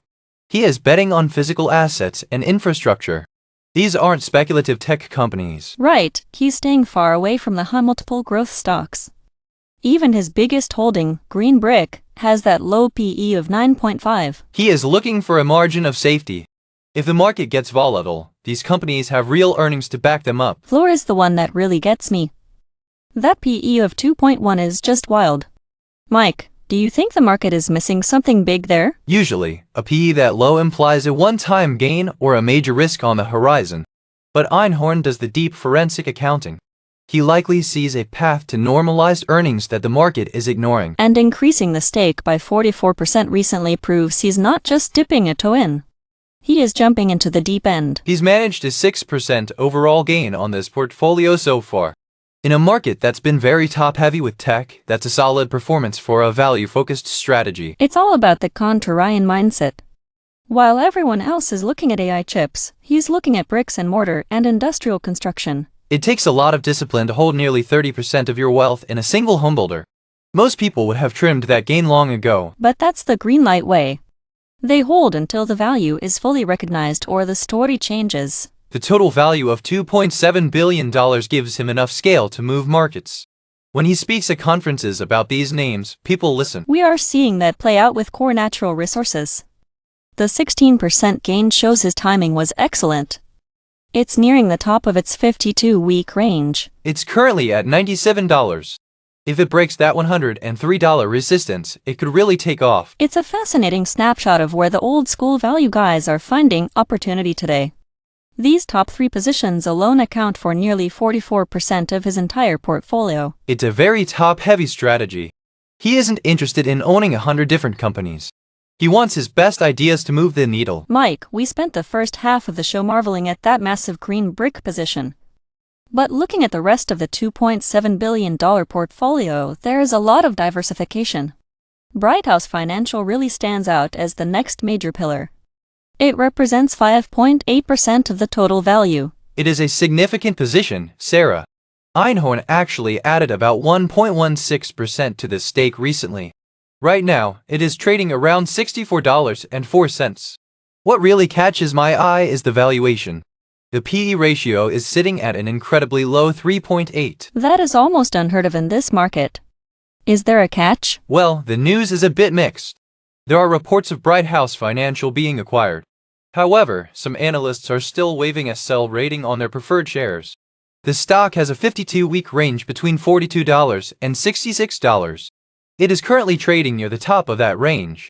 Einhorn is sitting on a 20% gain here. He seems to have a thing for these deep value plays. Kyndryl Holdings is another one. It makes up 5.1% of the portfolio. But this one hasn't been as kind to him, right? No, it has been a bit of a struggle. He is actually down 16% on Kyndryl overall. The current price is $25.21. But look at his recent activity. He added over 31% to the position. He is clearly doubling down on his conviction there. He isn't afraid to average down when he sees value. What about the retail side? Victoria's Secret has been a huge winner for him. That has been a total home run. He is up over 120% on that position. It is trading at $59.86.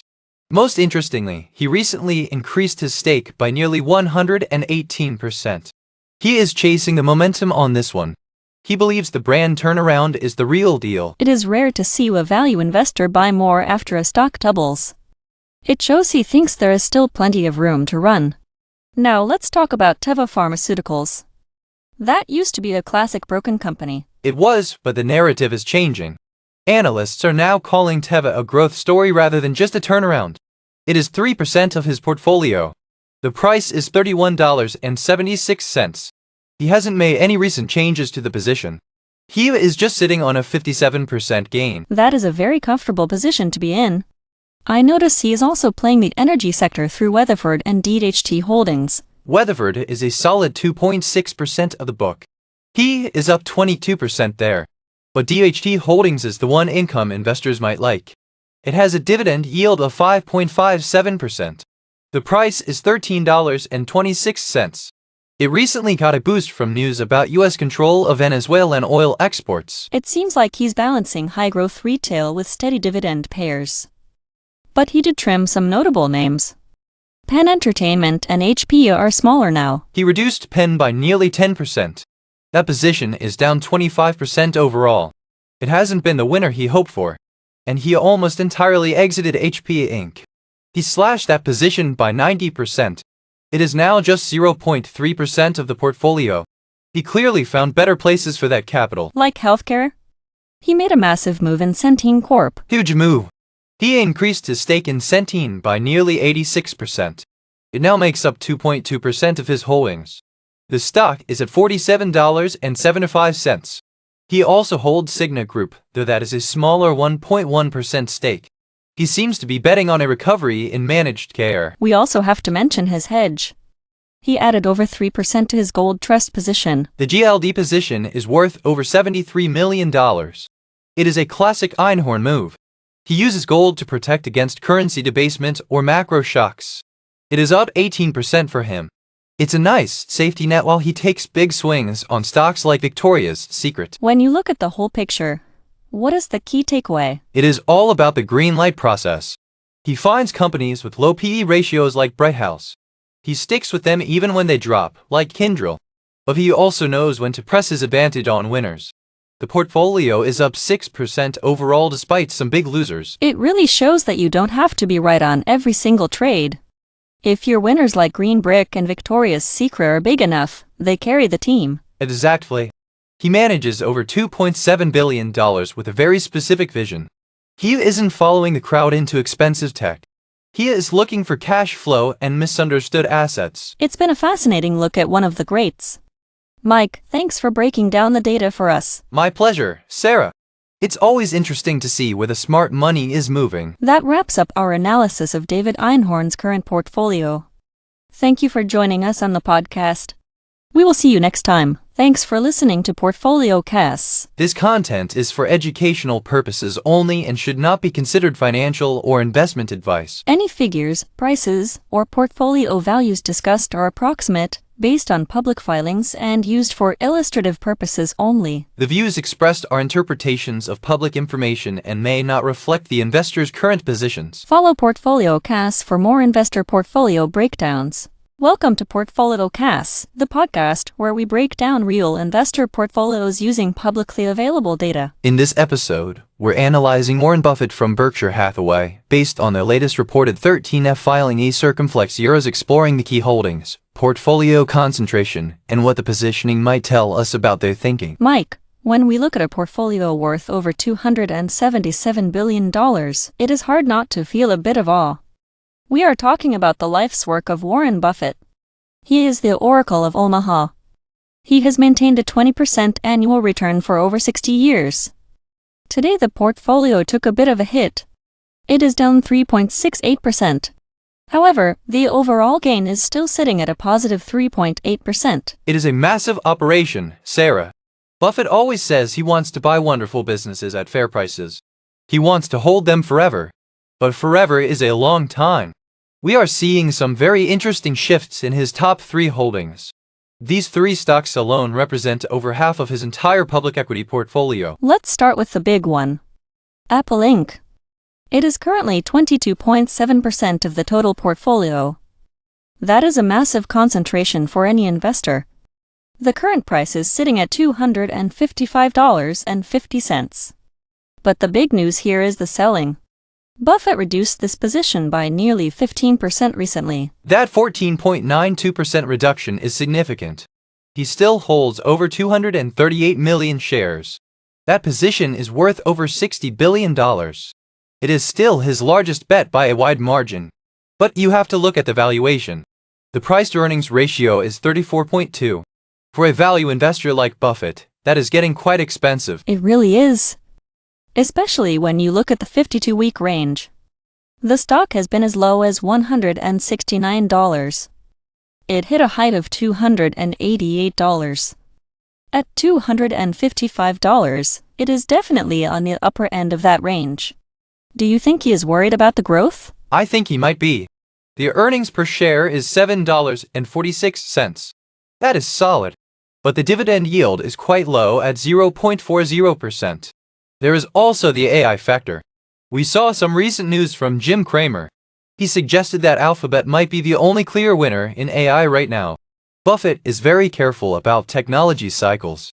He might be taking some profits while the overall gain on the position is still positive. It is interesting because the overall gain on Apple for him is only 0.3% right now.